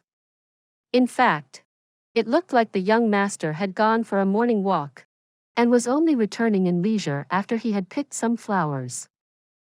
No one would have ever believed that this warm, gentle, and handsome young master had returned after executing a massacre throughout the city. Let alone the fact that he had taken the lives of over 30 officials in the process. The sword at his waist was as clear as water, but it had already had its fill of the officials' blood. Wenxing Heavenly Literature Institute had spent a lot of efforts in the past decades. And that was the reason why, so that many of its students had been able to climb into high positions. Each of them had been amongst the brightest of their generation. Moreover, an immense amount of silver and labor had been spent on getting them into those positions. However, the young master's sword had destroyed that. Jun Moxie could have made his men do this. But he hadn't carried out such assassinations for a long time. So, he had an itch to do it himself. And he felt extremely happy after he had sent those insects to hell. He had done this for the sake of the Jun family. But he still felt very pleased after he had harmed those people. In fact, this made his mind feel at ease, and had cleared his conscience. The entire matter had been extremely bloody. But the young master didn't feel that he had committed a crime. Instead, he had a gratifying feeling that the heavens' laws had embodied into his sword, and justice was in his hands. He felt that he could reward the good, and punish the evil. An outsider may feel like this cruel man was addicted to murder. But Jun Moxie harbored no such feelings. How is what an outsider likes or feels any of my concern? I will act as per my conscience, not of the outside world's. And my conscience is clear with the thought of delivering the heavens' justice. Jun Xie was standing at the door of his courtyard. He was smiling as he was looking at his nephew. The secret of Jun Xie's legs hadn't been a secret ever since he had beaten the tyrannical Xiao Han in front of the entire army. So, he was finally free of his wheelchair. Therefore, he had been doing everything while standing up in the past few days. In fact, it had seemed that he even wanted to sleep in a standing position. Those without disabilities can never understand the pure joy of standing on one's 2 feet. This was an extremely joyful feeling. It could be said that Jun Xie standing up on his feet was a trivial matter in comparison to the great rise of the Jun family. After all, many of the factors that had been bullying the Jun family had been somewhat put to rest. Are you done? Did you get a kick out of it? Jun Xie asked. Ah, I'm very satisfied. But it's not the killing alone, there's something else which has satisfied me. Jun Moxie smiled mischievously when he saw that Jun Xie was about to lecture him. So, he quickly slipped into his courtyard while he said, Ah, I haven't slept the entire night. I'm very sleepy. I'll go to bed now. Third uncle. See you tomorrow. See you tomorrow? It's early morning, and you still say, see you tomorrow? Jun Xie was in no mood to scold his nephew. So, he shut his mouth and smiled helplessly. My nephew has grown up. His skills have also reached unrivaled heights. his behavior has also become more appropriate. So, it's better to leave him. On the same night. And, at the same time, there was an extremely bitter struggle between two giants at the peak of a snowy mountain. The elders and others from the two families were returning under the third elder's leadership when they were suddenly met by powerful experts headed by the Silver Blizzard City's great elder Xiao Xingyun. Everyone had been in a very serious mood as they had made their way back to the Silver City from far off. The three members of the Xiao family were either dead or half dead. These three men had been important people in the Silver City before they had embarked on this trip. However, they had been branded traitors as now. The third elder was in his 70s and 80s. But this huge contrast had even left him to feel very uncomfortable. Those two elders of the Xiao family had grown up with him since childhood like brothers. There had been some friction between them over the years. Some struggle and scheming had also been a part of their journey. But they had still faced many hardships together over these 80 years. They had been like brothers for 80 years. He had belonged to the Han, and the others had belonged to the Xiao family. But even constant enemies of 80 years would develop some emotions, or even interdependence with regards to each other. They certainly weren't on friendly terms anymore. However, the sight of one's companion of 80 years in a half-dead and crippled condition had left the other to feel distressed. But why did they betray us? We would have still been the Silver City if we had carried on like this. Wasn't that good enough? It wouldn't have mattered whether the Silver City was in the hands of the Han family or the Xiao family.